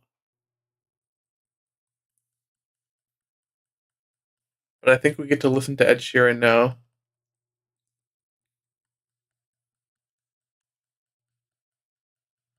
Because rather than spend time and money fixing the game, they spent time and money getting Ed Sheeran to sing a song for the end credits. And I think the end credits lag too.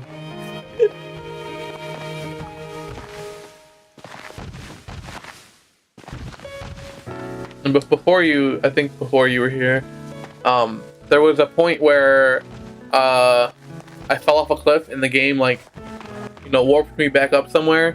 So the screen cuts to black and it puts a little text box saying, "Oh, you know, you went too far. Go back."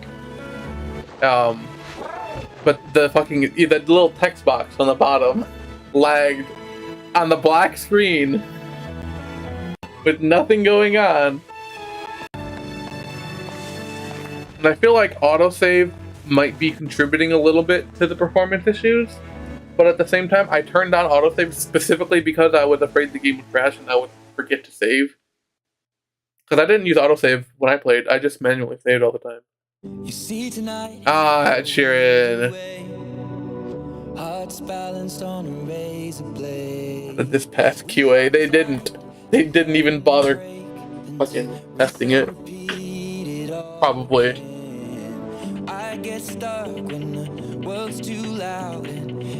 They had Ed Sheeran beat the QA team.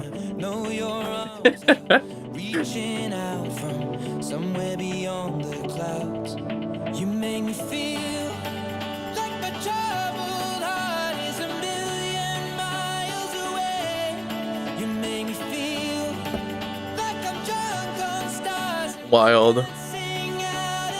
But I did have fun playing it both of these times. Because my first time I played through, my team was themed around Horizon Zero Dawn monsters. And then this time, my team was themed around using Pokemon that are more than one Pokemon, like Phalanx or Dragapult. Just saw 5 people in the debug team.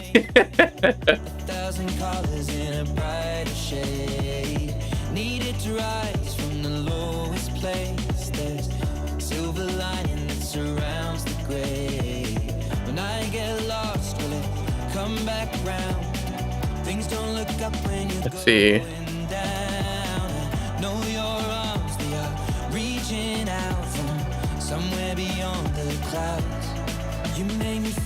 Let me check Pokemon Black and White credits. How many QA testers did they have?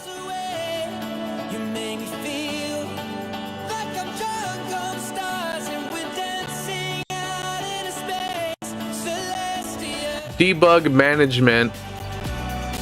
They had 1, 2, 3, 4, 5, 6 people.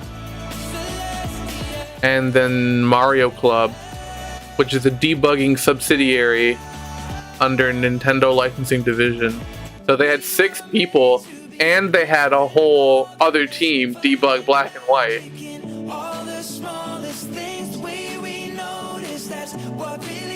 Crazy.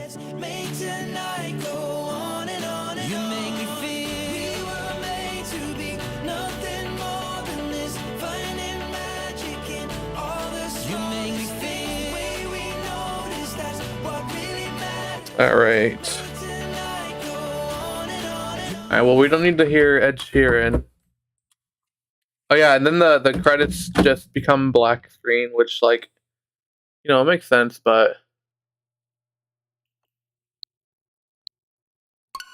Alright, now we're gonna... So, the next team... Like I said, I do enjoy this game, so I'm gonna play it again. So the theme... I think what I'll do is I'll, like, make a save. What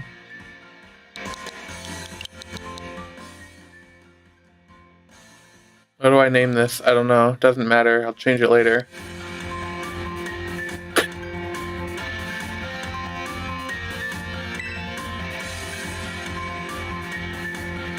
So this one is going to be, we have an Annihilate. And Annihilate is dead. And the rest of the team is going to be, like, the hospital and, like, the electrical equipment. The medical equipment. And that'll be my team. How much time did I put in? Because I put in 45 hours to Scarlet. We'll play the Diamond ROM hack at some point. And then on my mom's Switch, how much time did I have in this game?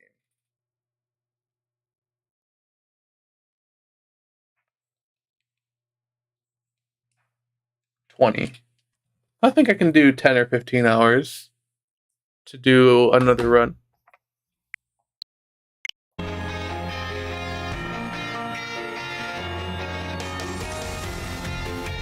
And I think what I'll do is I'll, after I get past all of the opening stuff, just make a save and then back that save up. And then whenever I want to play through the game, I just don't have to go through all of this fucking cutscene stuff.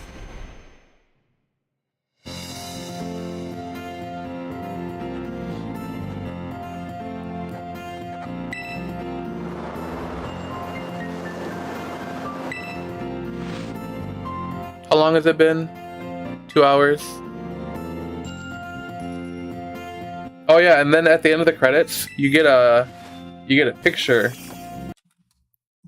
with all your friends. Oh, it didn't show. You get a picture with all your friends, and then in your dorm room, there's a little picture frame. But you know, instead of letting you look at the picture, it just says it's a picture of you and your friends. So you can never see the picture again unless you took a screenshot. And then, like, you can't decorate your dorm. You come here like 3 times. What is this even? Is that nature's? I think that's nature's, and that's kind of cool, actually. And there's post-game stuff that I probably won't end up doing. Maybe. I do want to do raids with no C, so.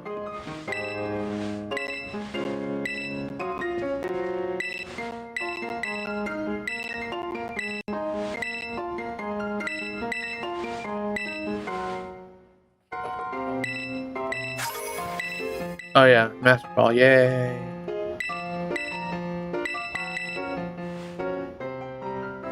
Yeah, there's a lot of missed opportunities.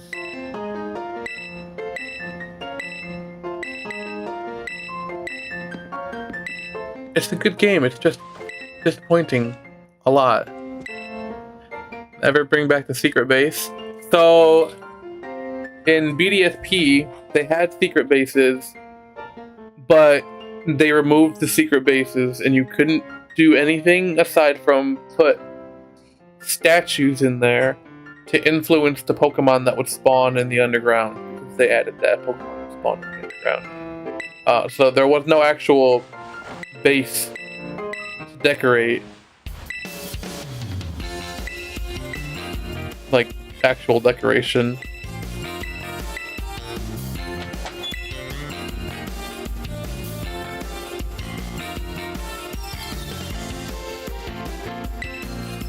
And I'm like,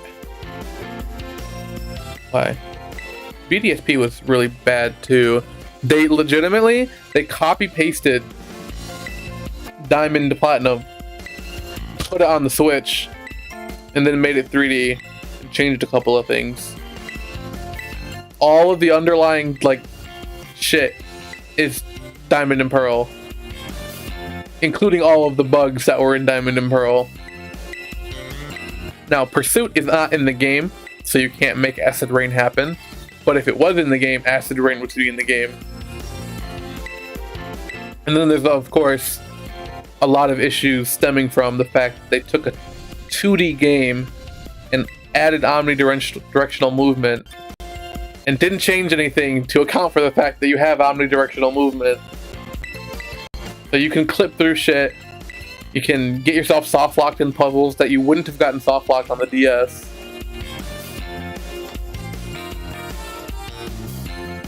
But that's why I'm gonna play, I'm trying to play both of these games at the same time.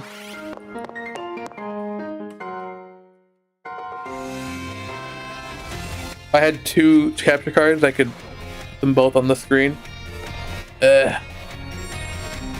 Where am I trying to go? Outside. Oh yeah, and if you stand right here, you can do that. Pretty cool. And then you got the, like, look at that, that's so fun. 5 FPS.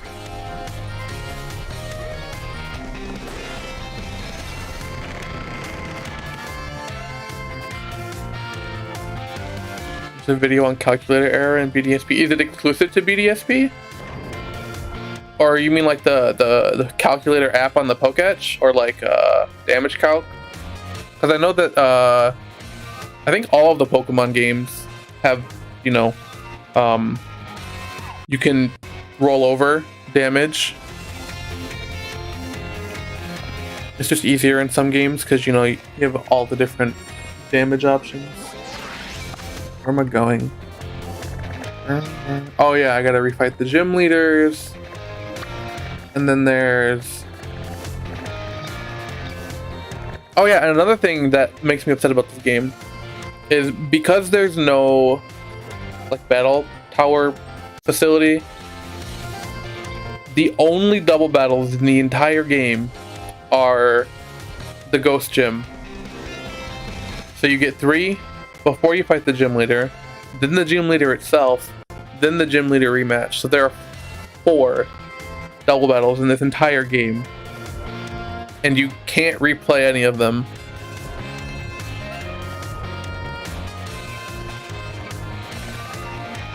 Is that Eevee?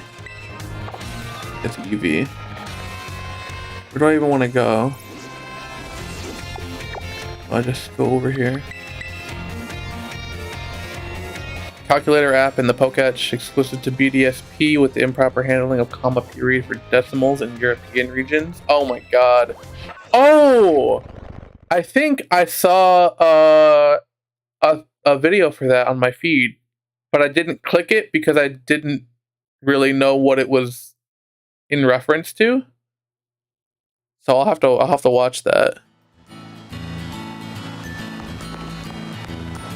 It said something about how the calculator was defeated by commas or something like that. Actually, you know what? I'm not a professional. So we can do not professional things.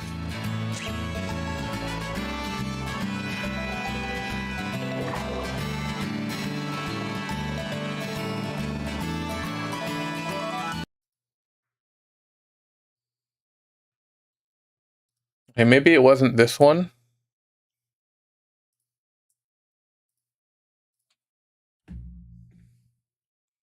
Was it this video? Because this is not the one that I saw. Maybe it was that one.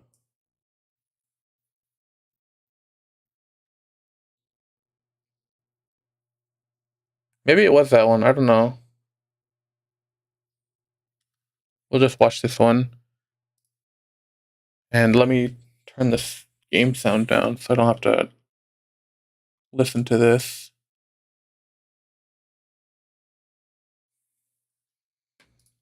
So, on the heels of the release of a new set of remarkably buggy... Bad. Oh, speaking of remarkably buggy, if that's that one, okay. Let me pull up.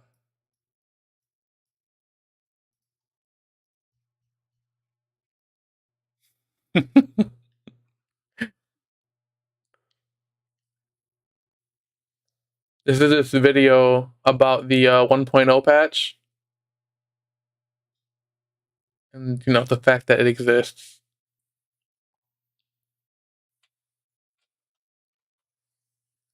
Uh-oh, I'm getting the black loading ring.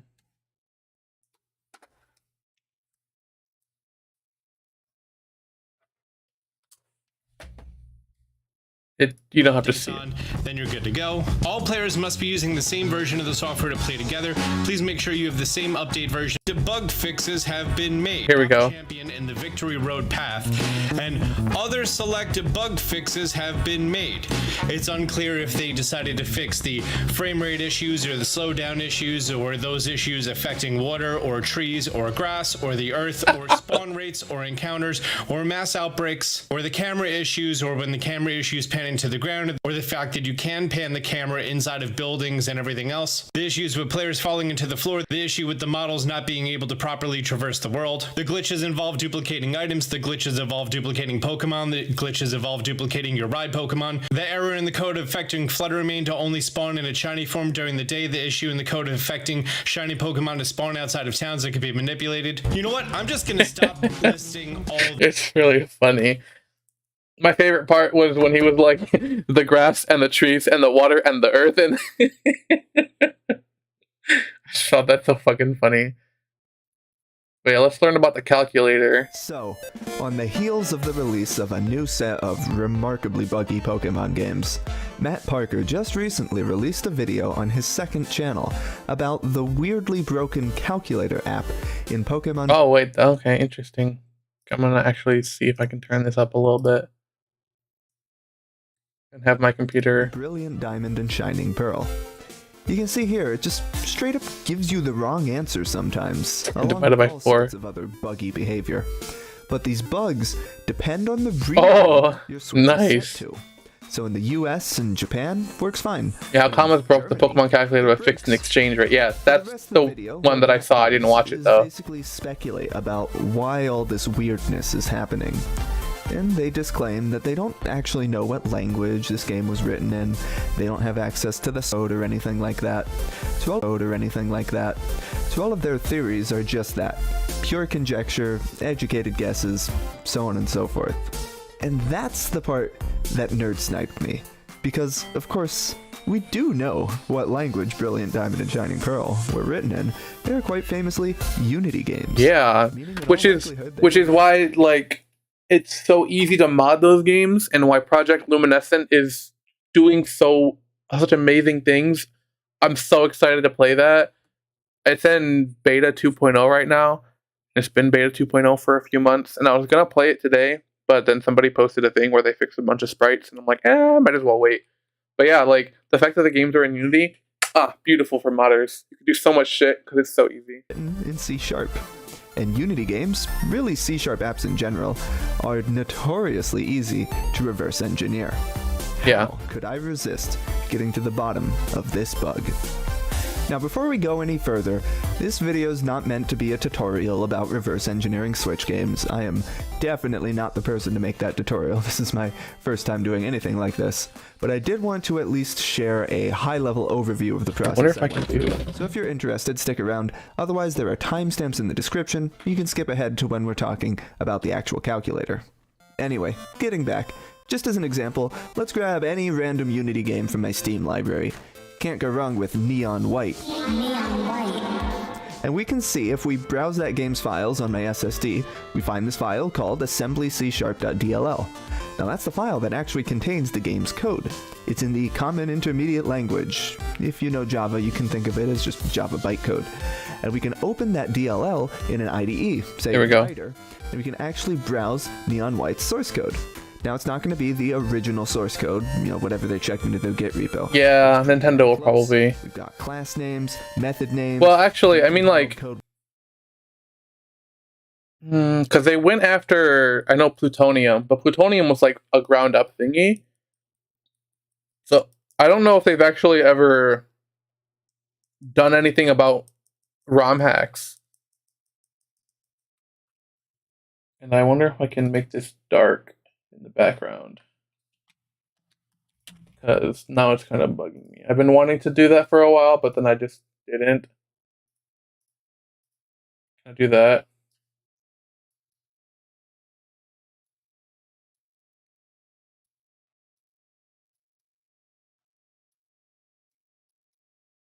There. Good enough, I think.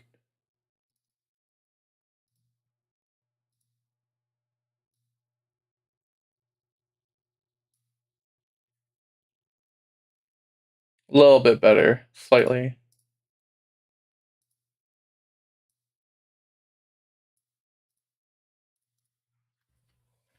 Maybe not. Oh well. Let's continue. Within those methods, and even local variable names, all ripe for reverse engineering. But what about Pokemon?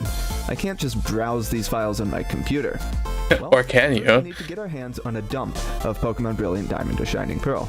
And specifically, we're going to go with version 1.0.0. That's what's on the cartridge, and that's what's the buggiest. Now, there are lots of ways to get Switch ROMs, but as it turns out, I do in fact own both of these games completely legally. So if anyone asks, I got my hands on the Brilliant Diamond ROM by legally dumping it from my very own Switch. Then we can use. I was gonna dump Violet earlier to play on my Switch, but it wouldn't let me.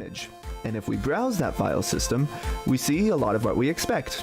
Graphics, Thing kept breaking, and I didn't want to fix it. So on and so forth. Already a ton of fun, but what we're interested in is the code, and that lives in this file called main. Unfortunately, this file is not an IL assembly. This is a raw ARM64 executable. That's because Unity games compiled for the Switch generally use a function in Unity called IL to CPP, which takes your IL bytecode, transpiles it into C++, then compiles that C++ into an actual binary. So we're gonna have to hop through a few more hoops. First, we can use this tool, IL to CPP dumper, which takes as input that raw binary and some metadata from elsewhere in the file system, and is actually able to recover a version of the assembly C#.dll file. Cool. Now, if we open that file in Rider, we see a lot of what we expect to see. A whole bunch of classes and methods.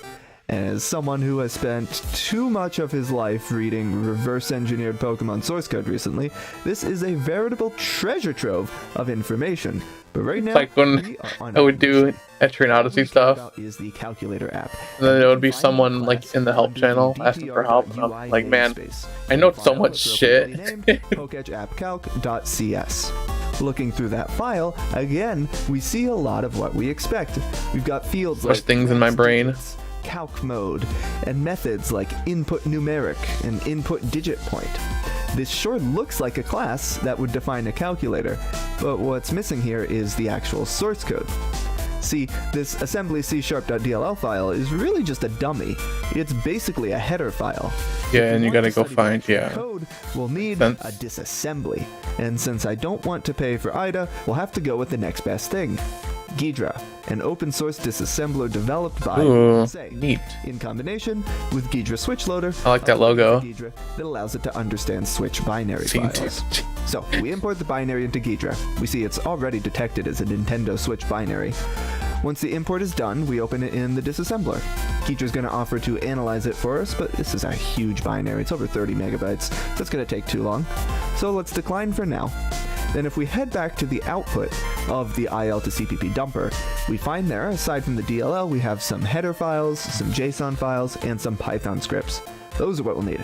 First off, we use IL to CPP header to Ghidra.py to convert the header file to the format that Ghidra understands.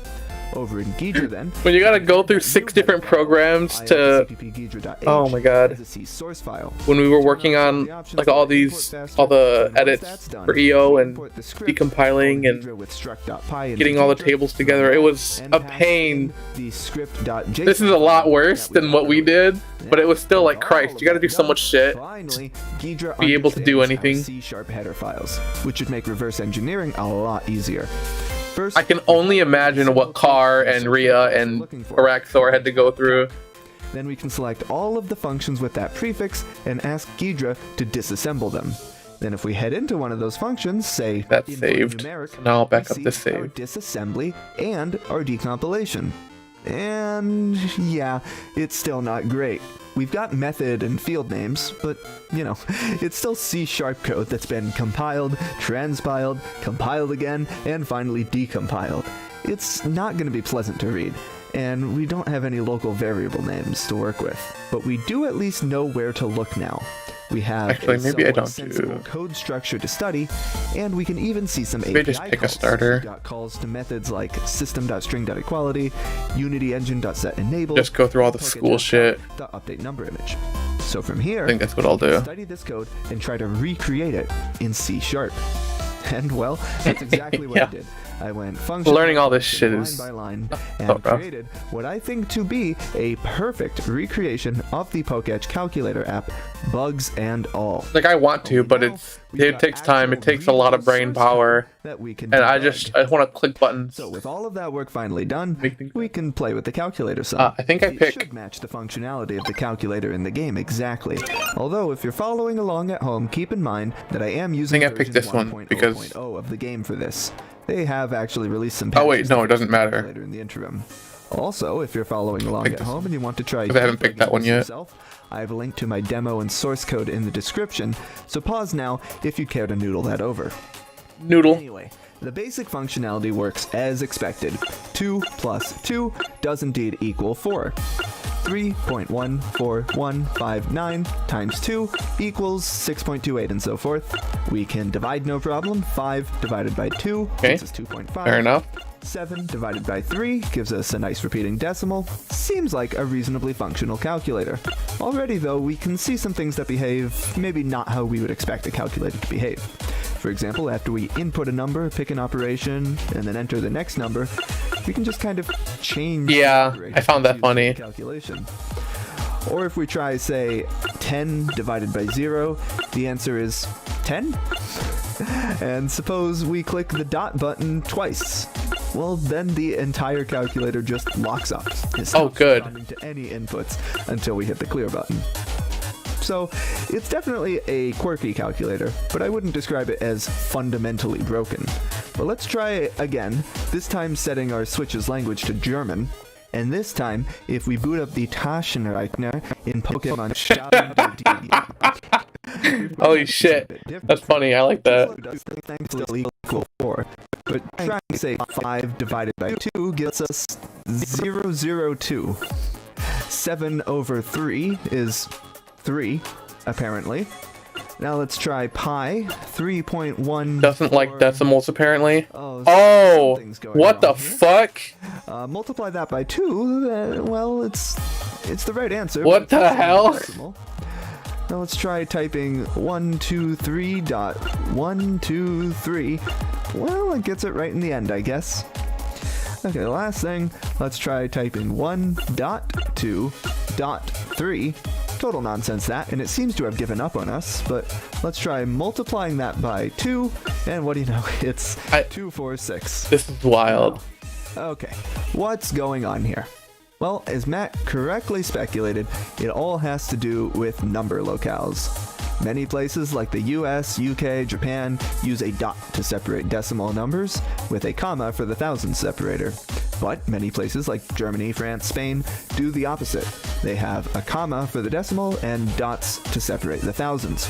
So, some programming languages, like C#, when you ask it to convert a number to a string or a string to a number, it will by default use the locale of the system they're running on. In fact, when I was implementing this code, Ryder even yelled at me about that. So, pro tip, if you're making a game for millions of people around the world, maybe pony up the $20 for ReSharper.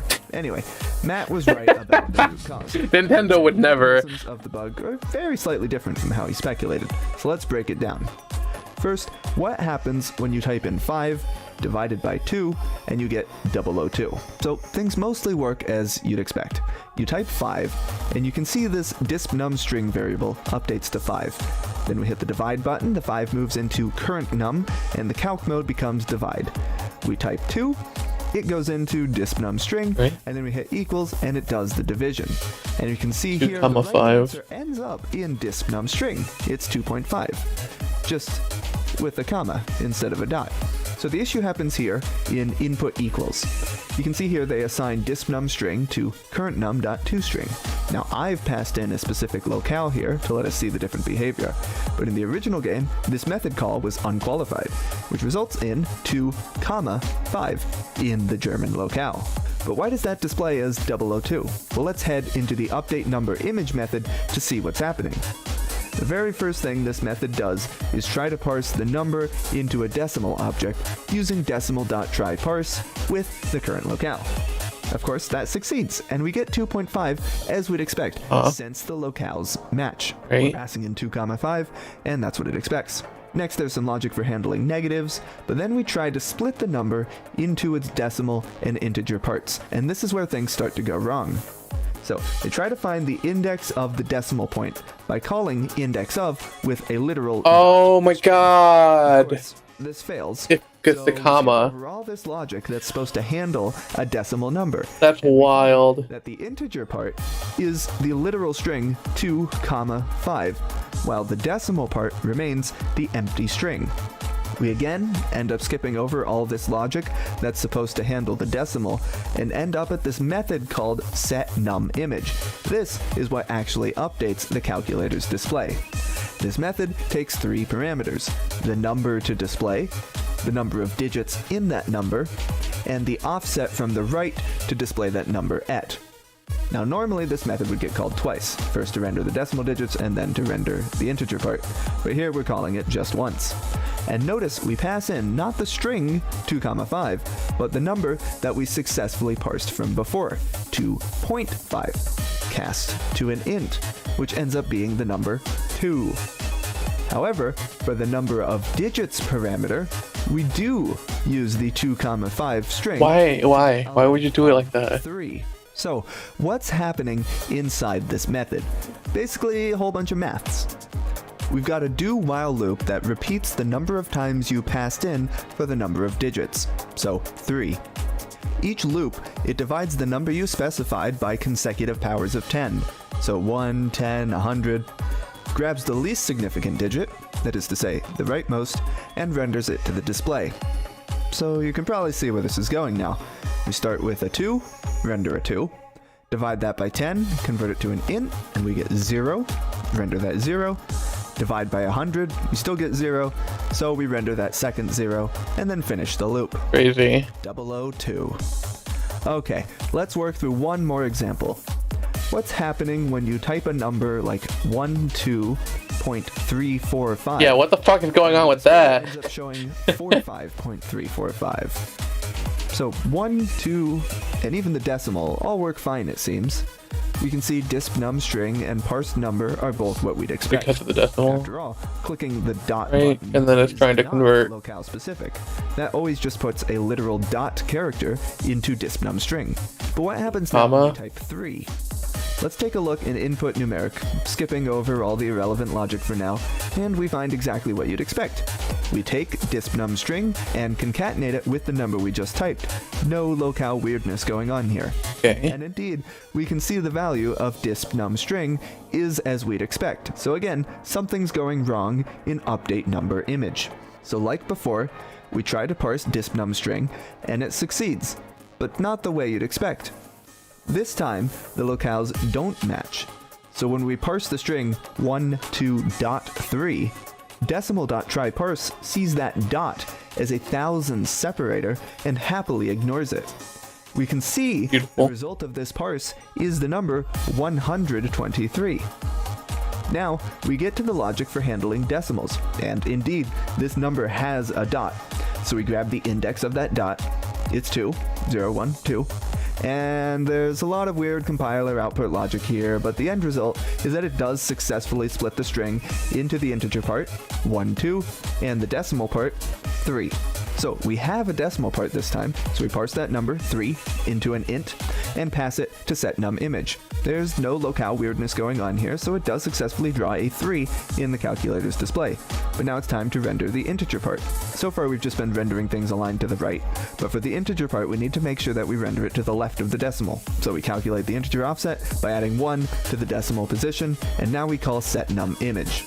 The number that we're trying to render, remember, is the decimal that we parsed from before, 123. The length is the length of the integer saved my string cursor on split from water before. gun in That's between the string battles. 1, 2. But it So fucking the length resets your is cursor 2. during raid battles. And the offset is actually correct. So we end up in a do while loop, which this time only iterates twice. We render the 3 from 1, 2, 3, then the 2, and then we break, never rendering the 1 anywhere. Finally, back in the original method, we render the dot, and that works as expected. 23.3. Okay. If you Crazy. stuck around this long, I hope you had some fun. Maybe you even learned something. Obviously, there's a lot more weirdness That is so stupid. Wow.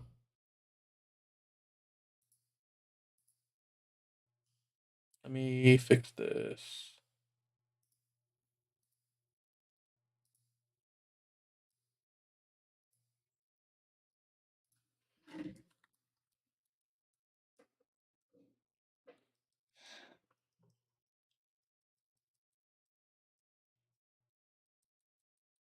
Actually,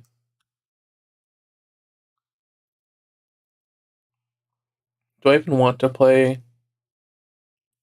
right now again? I mean, I'll at least go to the school just so I can make the save for whenever I want to replay and I don't have to go through all this tutorial shit again.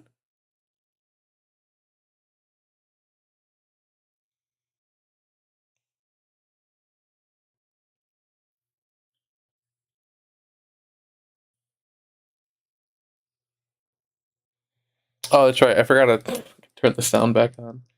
Hilarious and sad stuff. Yeah. Hey, G. I like your cut, G.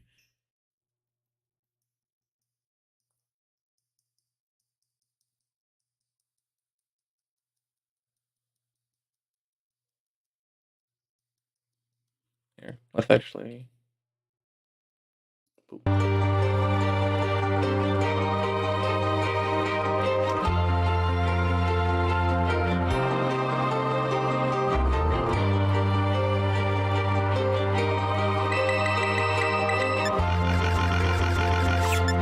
Turn that off, turn that on, turn that on, turn this off. I we can keep that on. That on, turn that, yeah, keep that on. Auto, fast.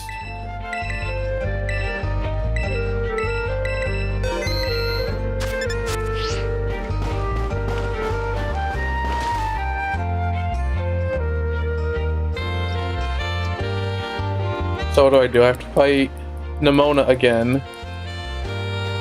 Oh, fuck, I have the duck, and she has a... not the duck. I guess I'll just catch a whooper on the way there. To fight Nimona, I have to fight Team Star. And then I get to do all the dialogue at school. And then I get to save.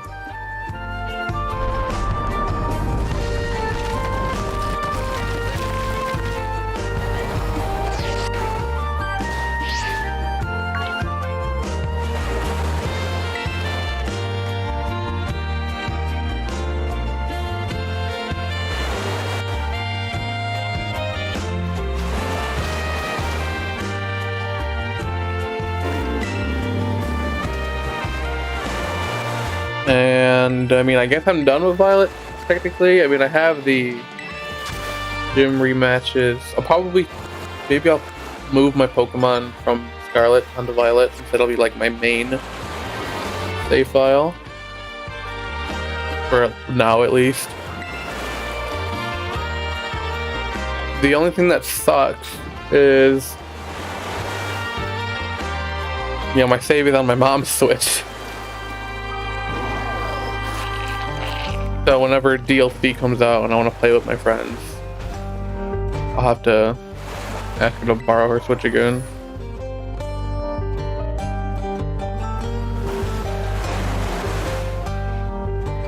Because there's no way for me to pull the save off of her Switch.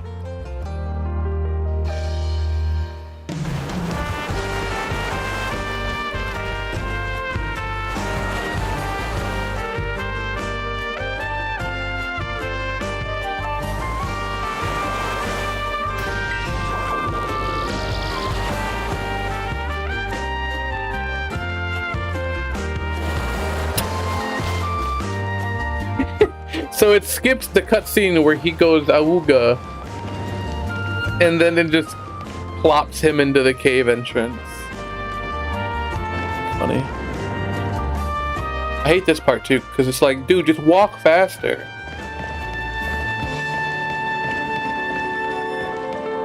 There's a part where there's a pathway that goes under him. There's like an item at the end of it. And you can go down there, but because the game doesn't want you to go past him, it'll make you stutter really bad.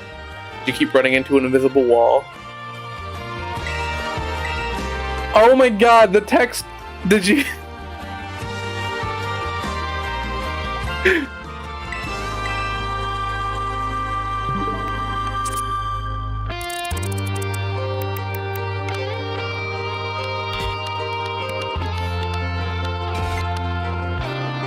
The fucking... Our little text box up there.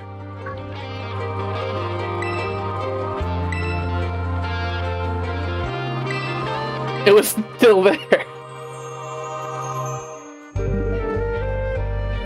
Oh my god. What a game.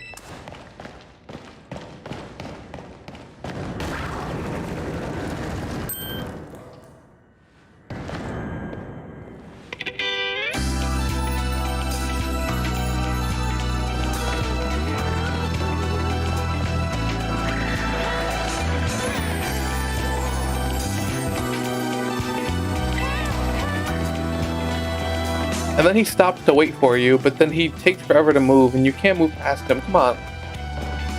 Like, this isn't... Well, this is one of the things that's not a technical issue. They decided to make it like this. And it's stupid. Yeah, this is the... you can go down here. But he's... Yeah. Because he doesn't want you to walk past him.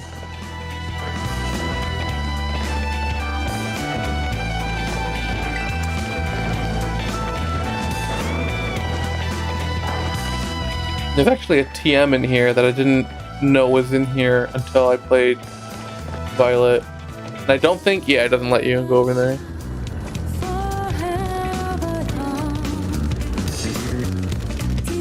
Then there's supposed to be a really cool cutscene here where a Houndour shows up and he bitch slaps him with his tail and makes him run away like a little bitch. Well, we don't get to see that, but it's a cool cutscene. Not right here, but a little bit later.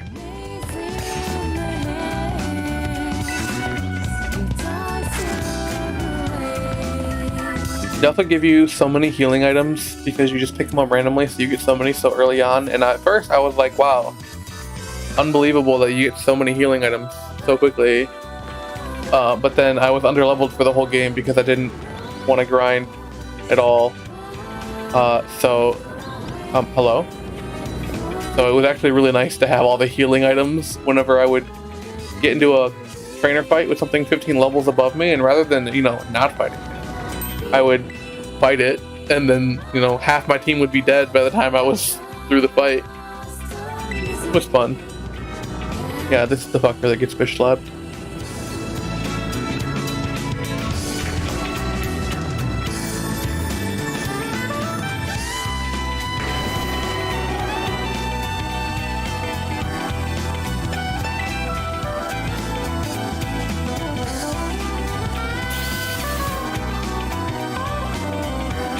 He's supposed to roar at you like that, and then he calls. I don't know when the cutscene is supposed to actually happen. Oh, I think it's right here. Yeah, cause... Oh, he did do it. Okay. Nice. I must have missed it the first time when I played Violet. Then he fucking Superman saves you.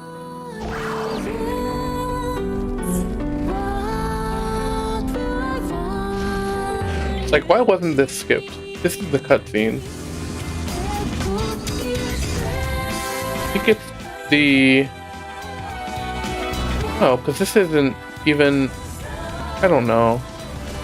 So dumb. These options don't actually do anything for you. Oh, bro.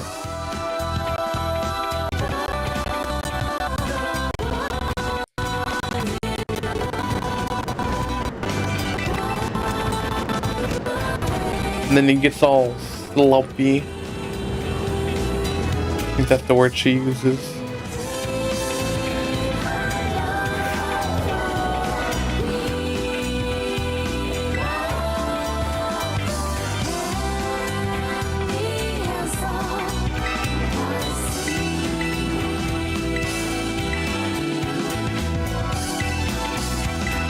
Oh, she doesn't call it slumpy. Interesting.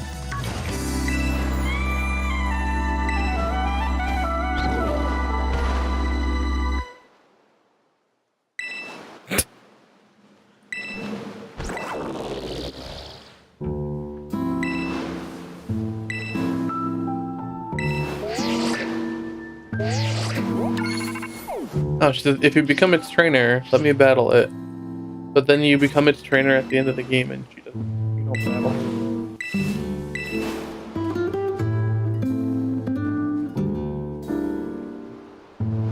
For as much as Nimona wants to, like, fight you all the damn time, she sure doesn't fight you all that much.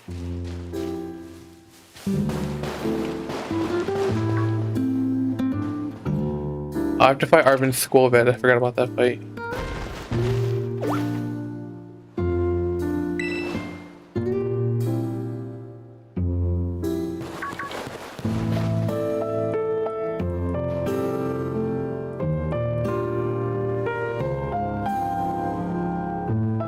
I do like that his whole team is like food themed, like food related Pokemon. I guess not food themed because Wolvet isn't really a food. But he has, and then he has Cloyster, which I don't get either. I guess Shelter has a tongue, maybe. But then he has the rock salt, and then he has the jalapeno pepper.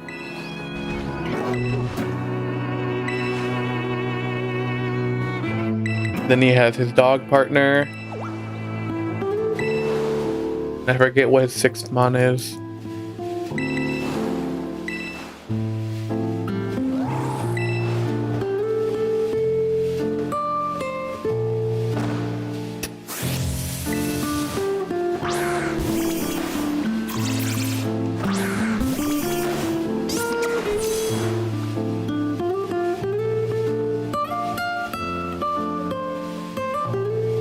I don't get why you're fighting me. If you want the Pokemon to be gone, I can just take it with me and leave.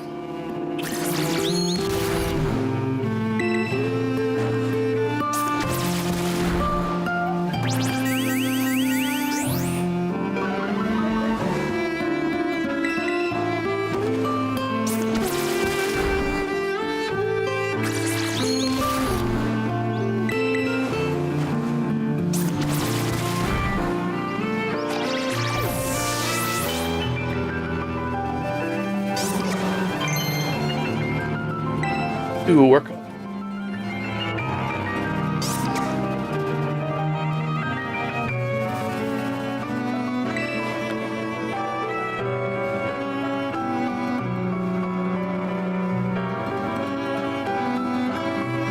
"11 years ago, wow.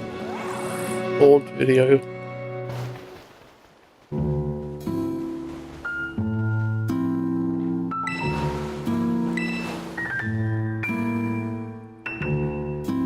I have this running right, okay.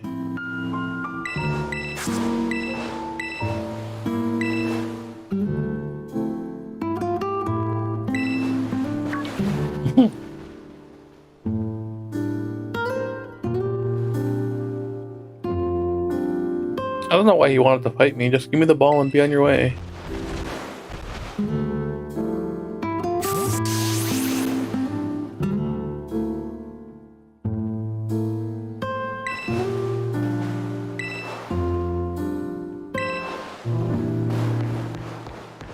I don't want to go up there. Oh yeah, actually I do, because there's something really funny up there.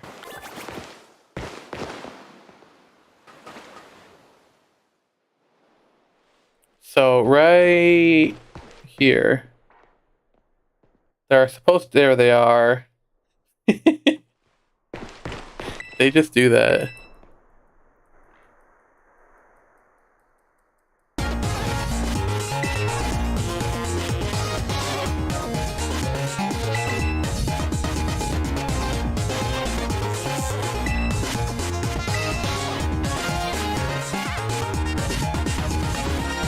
Also, if you have the, so there's a function where if you fall far enough, like on your, I think it's only when you're on your, before you get the right Pokemon.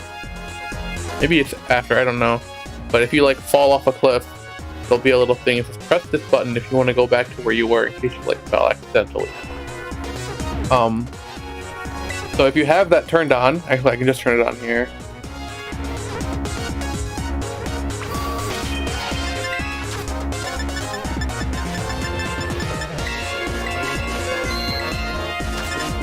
For some reason, the game thinks that going through the loading zone here, you actually fell.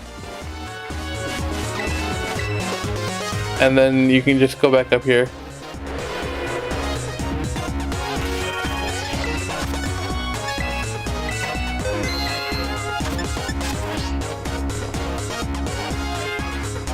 Another thing that bothers me about the game is they do have some PLA stuff, like they have the sneaking. You can like lock on and throw your ball at a Pokemon and it gives you the extra turn, but it just doesn't feel as good, I guess. Because in PLA, Pokemon will fuck you the fuck up. Like they'll just kill you and murder you and like curse your entire, like you get destroyed by wild Pokemon. So you want to sneak and you want to roll and actually get to kind of like fight Pokemon versus human combat. But not in this game. In this game, you just kind of look at them. Just kind of there.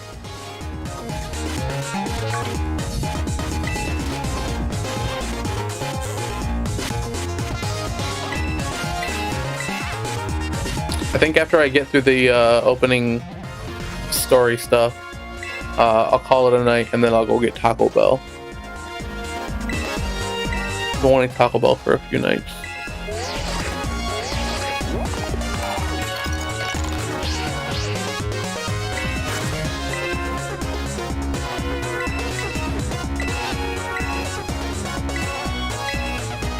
Like, I have the rental car that Ford gave me,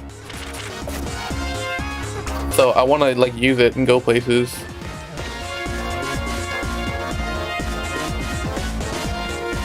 Which is slightly more difficult to do when I'm working the late shift, because I'm at home. I wake up, log into my computer, and go to sleep. So I've been trying to find excuses to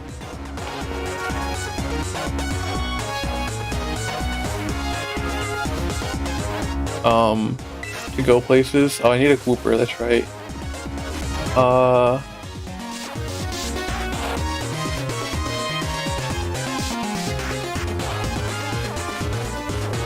I didn't know you could catch Strudel over here.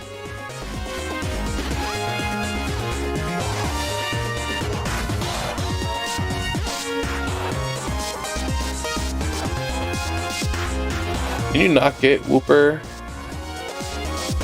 over here? Do I have to go back?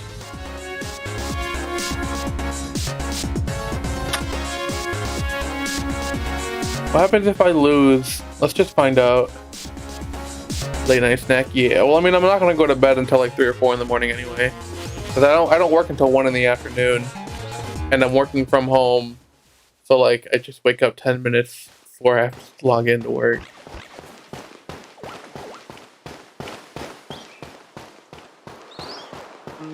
So I wonder if she lets me lose or if I have to beat her.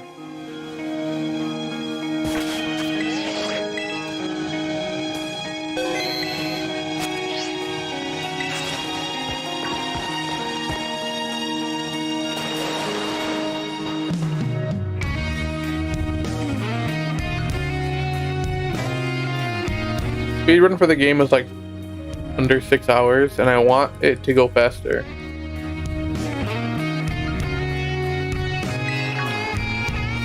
I still have yet to watch that.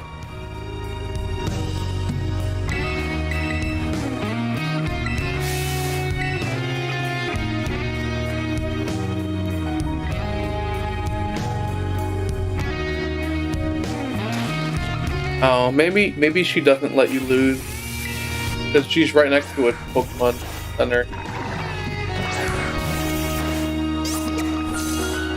Maybe you have to beat her. I hope not.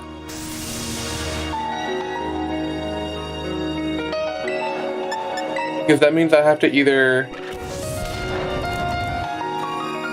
catch like 3 Pokemon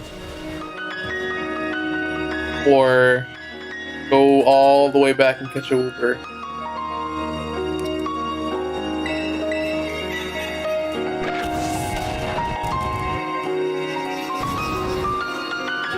Oh, nice burn.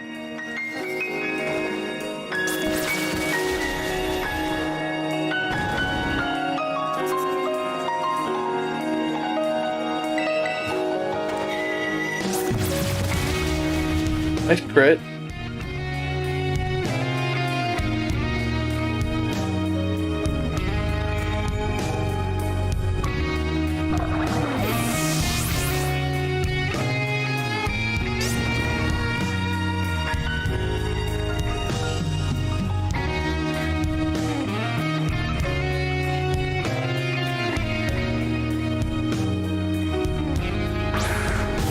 Yeah, we'll find out.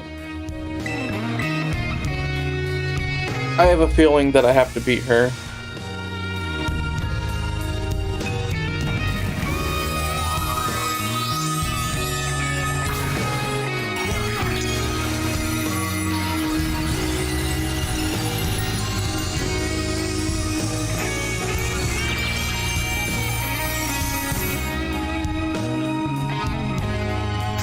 It's always a solid strategy.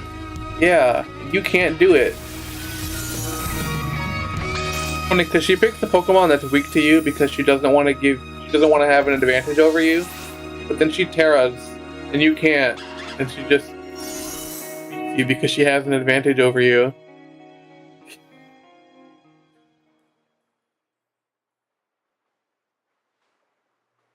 Oh, do I get to progress anyway? Oh, nice.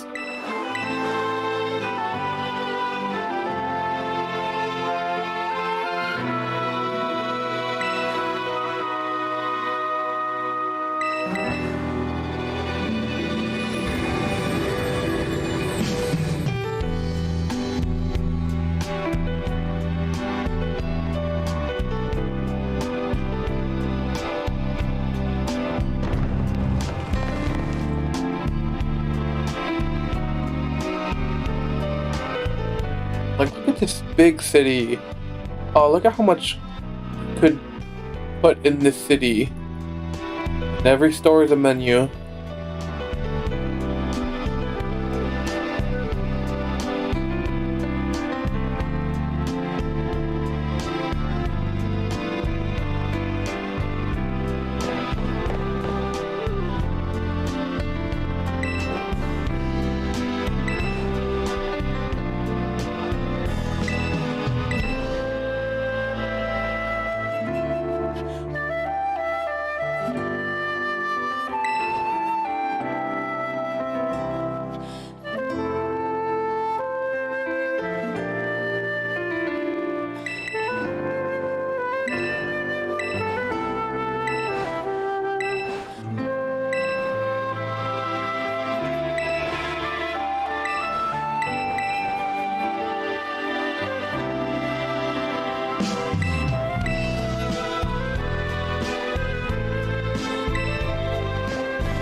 Oh, there's also a couple of people.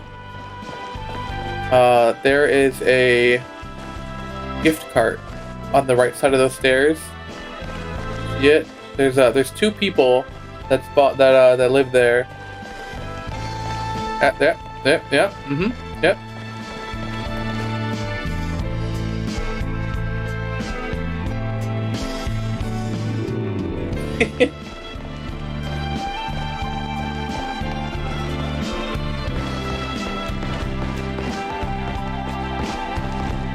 And I do believe I have the day 1 patch. Yeah, I'm 1.1. No, I think the only things they fixed were the dupe glitch and they said they fixed the music in the Elite Four. Other than that, I don't have no idea. I've every so often throughout the day I would search to see if anybody has a list of things that they fixed, but so far I haven't found anything.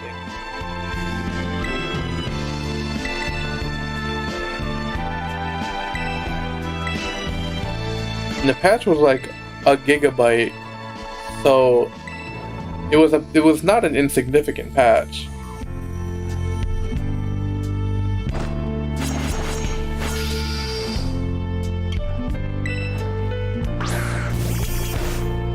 Well, he's still in the floor, so they didn't fix that.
do another fight. What if I don't Terra?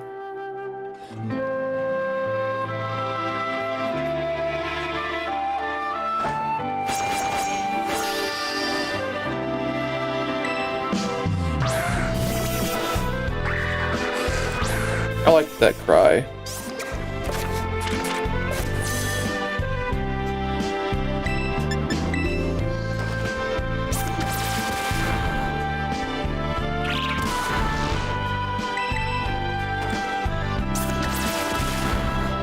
You don't have to catch the tutorial catch Pokemon. You don't have to win at least the second rival fight. I don't know if you have to win the first rival fight. Like, you'll still get better. That's okay, try next time. And you don't have to Terra here. So that's cool, that you don't have to actually do what they want you to do. Hi, Reina!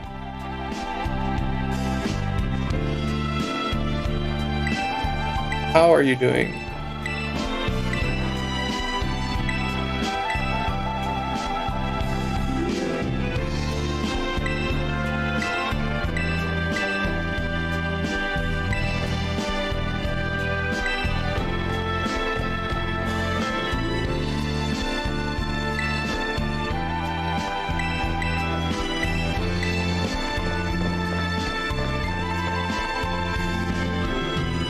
Oh, speaking of, let's start over. Yeah, I started over on my Switch. Because I wanted to do another team, but I still have the save file on my mom's Switch, so I can play with people, whatnot. But Asia, so the first, this is how bad it was. The first, so I saw a clip of Small Ant. He's a YouTuber who does Pokemon stuff sometimes. He checked his like trainer profile because it tells you how long he's been playing for. So he had been playing for 16 and a half hours, but his trainer card said he was playing for 15 hours. So he lost an hour and a half, which is about 10% of the stream to lag. So on my first stream of this one, of Scarlet Violet, I played for, what was it, like 11 hours? A little less than 11 hours, and it told me I'd played for like 8.5 hours. So I lost an hour and a half, but I only played for 11 hours. I think it was like 12 point something percent that I lost due to lag.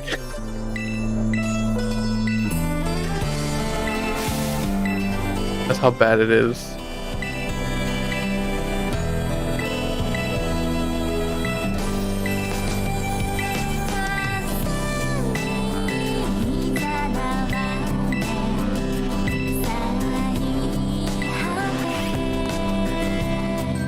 And I'm also surprised that it took 8 hours for it to crash the first time. But then after it crashed the first time, it took like an hour to crash the second time. And at that point, I was like, okay, we'll turn on autosave for the rest of this.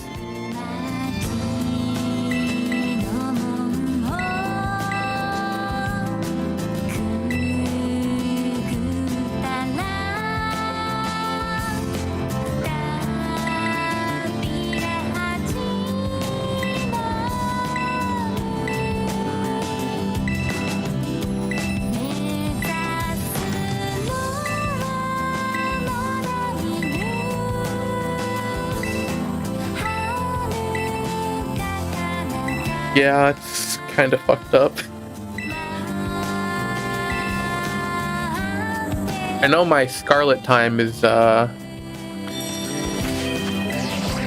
is significantly lower than what it says here. About 45 hours. Because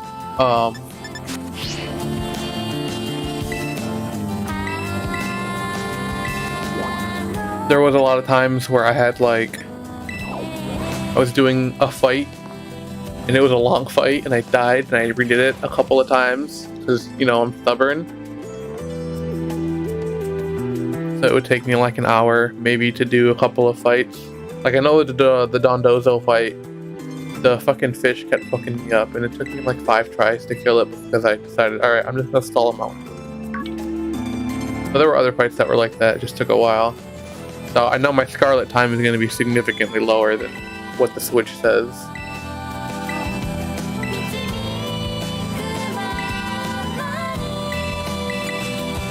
But I didn't really reset at all playing through Violet. So, yeah.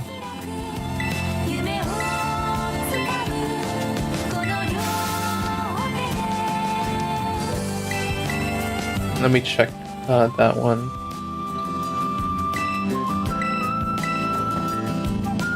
Violet says...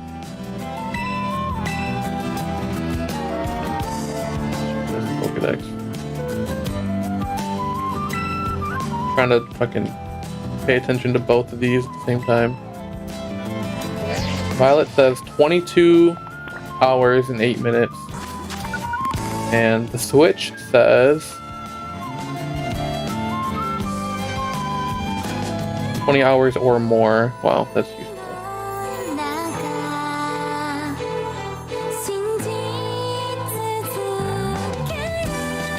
I guess I could like add up all the time since it's all on the streams, but I'm not gonna bother doing that. That's effort.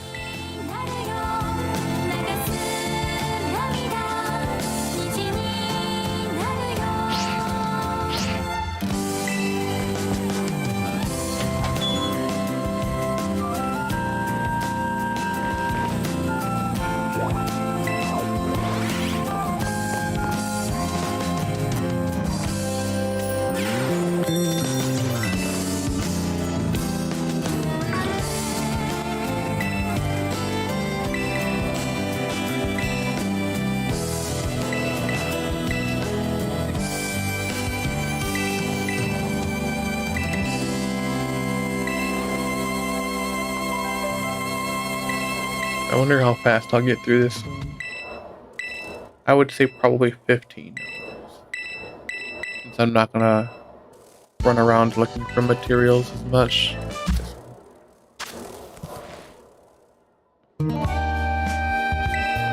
Like this.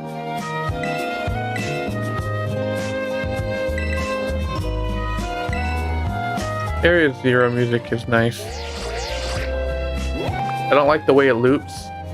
Like, there's one part of the song that just stands out so much, so when it does loop, it's very apparent and it's kind of annoying. But I like the vibe they were going for. Oh, his cup is slipping into the table.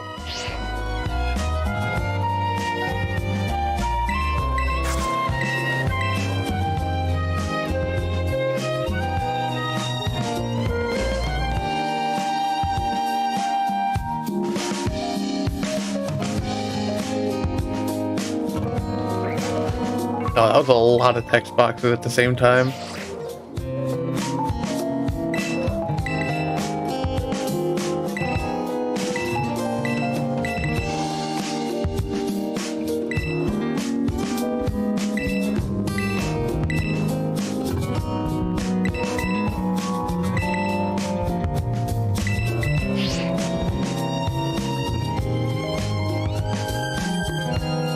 Yeah, it is ominous.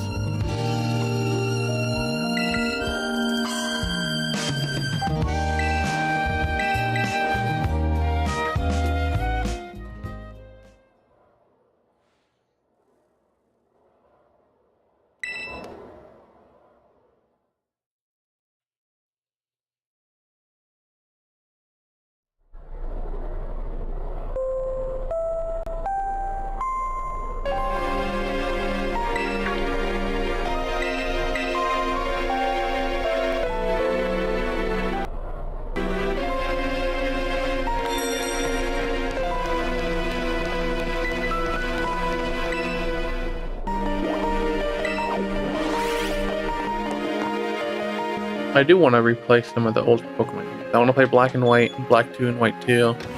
I want to play... I probably don't have to play Platinum if I'm going to play Luminescent Platinum. And then I want to do Sun and Moon. I don't really want to play X and Y or O or S. I want to do Heart Gold, Soul Silver.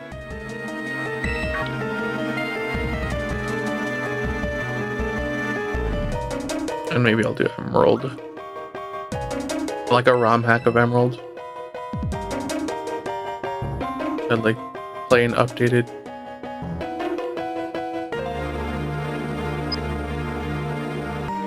It's always very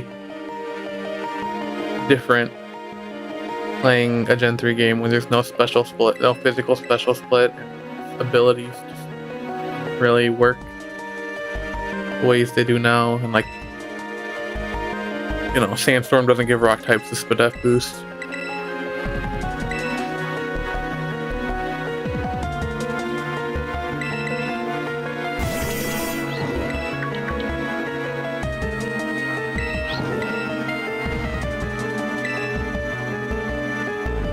And then for BDSP, apparently Luminescent isn't including the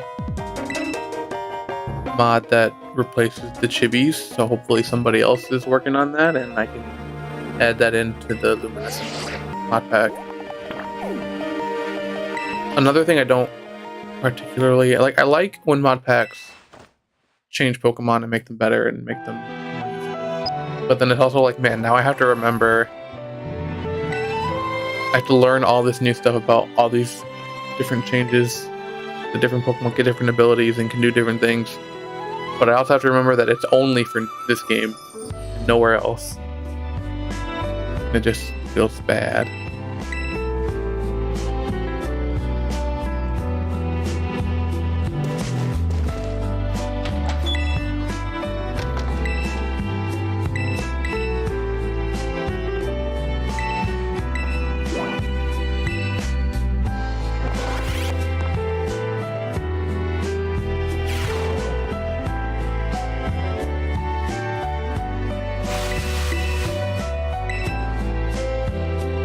Also, apparently in the post-game, you get to go to Penny, Nimona, and Irvin's room. They're all decorated and shit. And your room is just gross, sad. Like, you get a picture of your friends here. I think you get the nature's chart here. And there's another poster here. And then that's as far as I can remember. Oh, I guess it's sleepy time.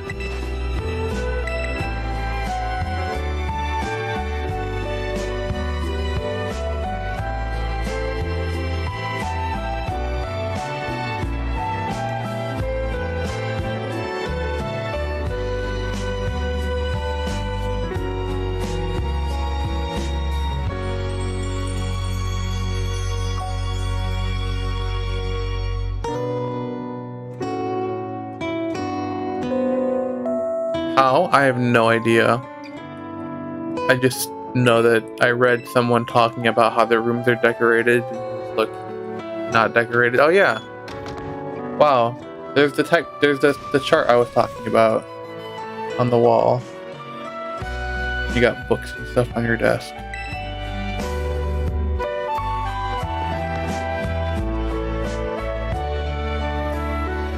You got a towel here. Like, somebody does live here, but they don't really live here.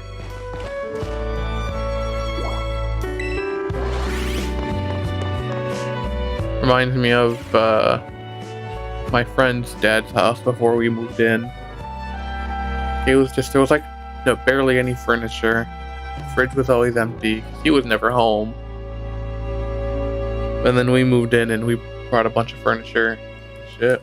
So like it actually was lived in, other than my friend's room, which was like, it had video games and amiibo and books and everything, like a real room. The rest of the house was not a real like, it was just empty. It was very sad. So whenever we would hang out over there, sleep over, sleep on the floor. There was no couch.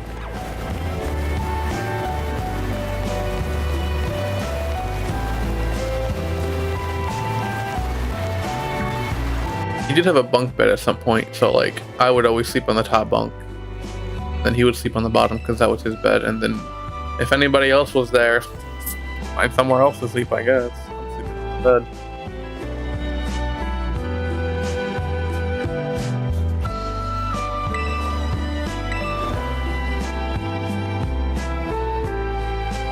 I liked my room at the house. It was a nice big room. I had my computer desk and my bed, and I had like a little tiny baby living room area with a little baby couch and a little tiny coffee table. And then I had my dresser with like water cooler and a microwave and my snacks.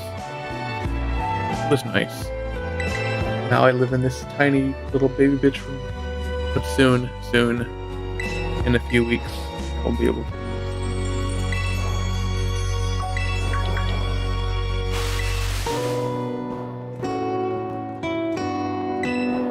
Hopefully, if all the paperwork works out.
Now I wonder how long all this actually took.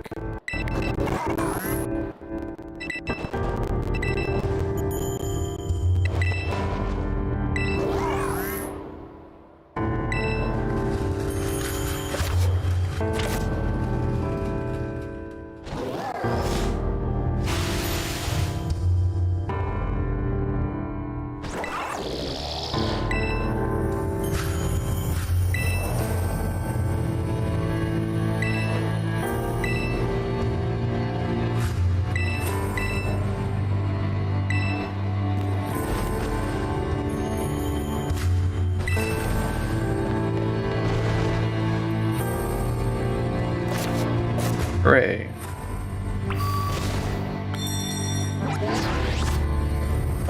Trainer profile.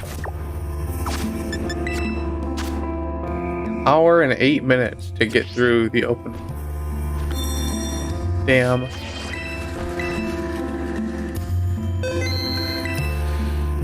Alright, let's...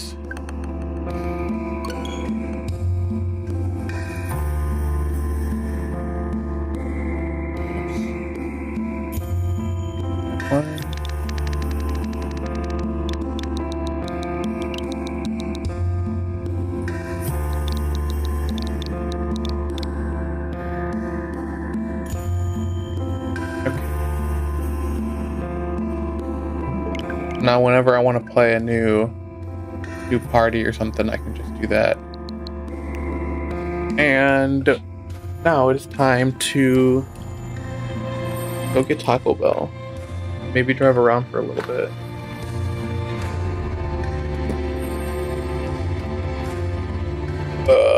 Because for once I'm not up till fucking 4 in the morning. Halfway, brain not working. Close that. Alright. Yeah. So I'm gonna go. So y'all have a good one. And I don't know what I'm gonna do next. It's always a surprise even for me. Alright, bye guys.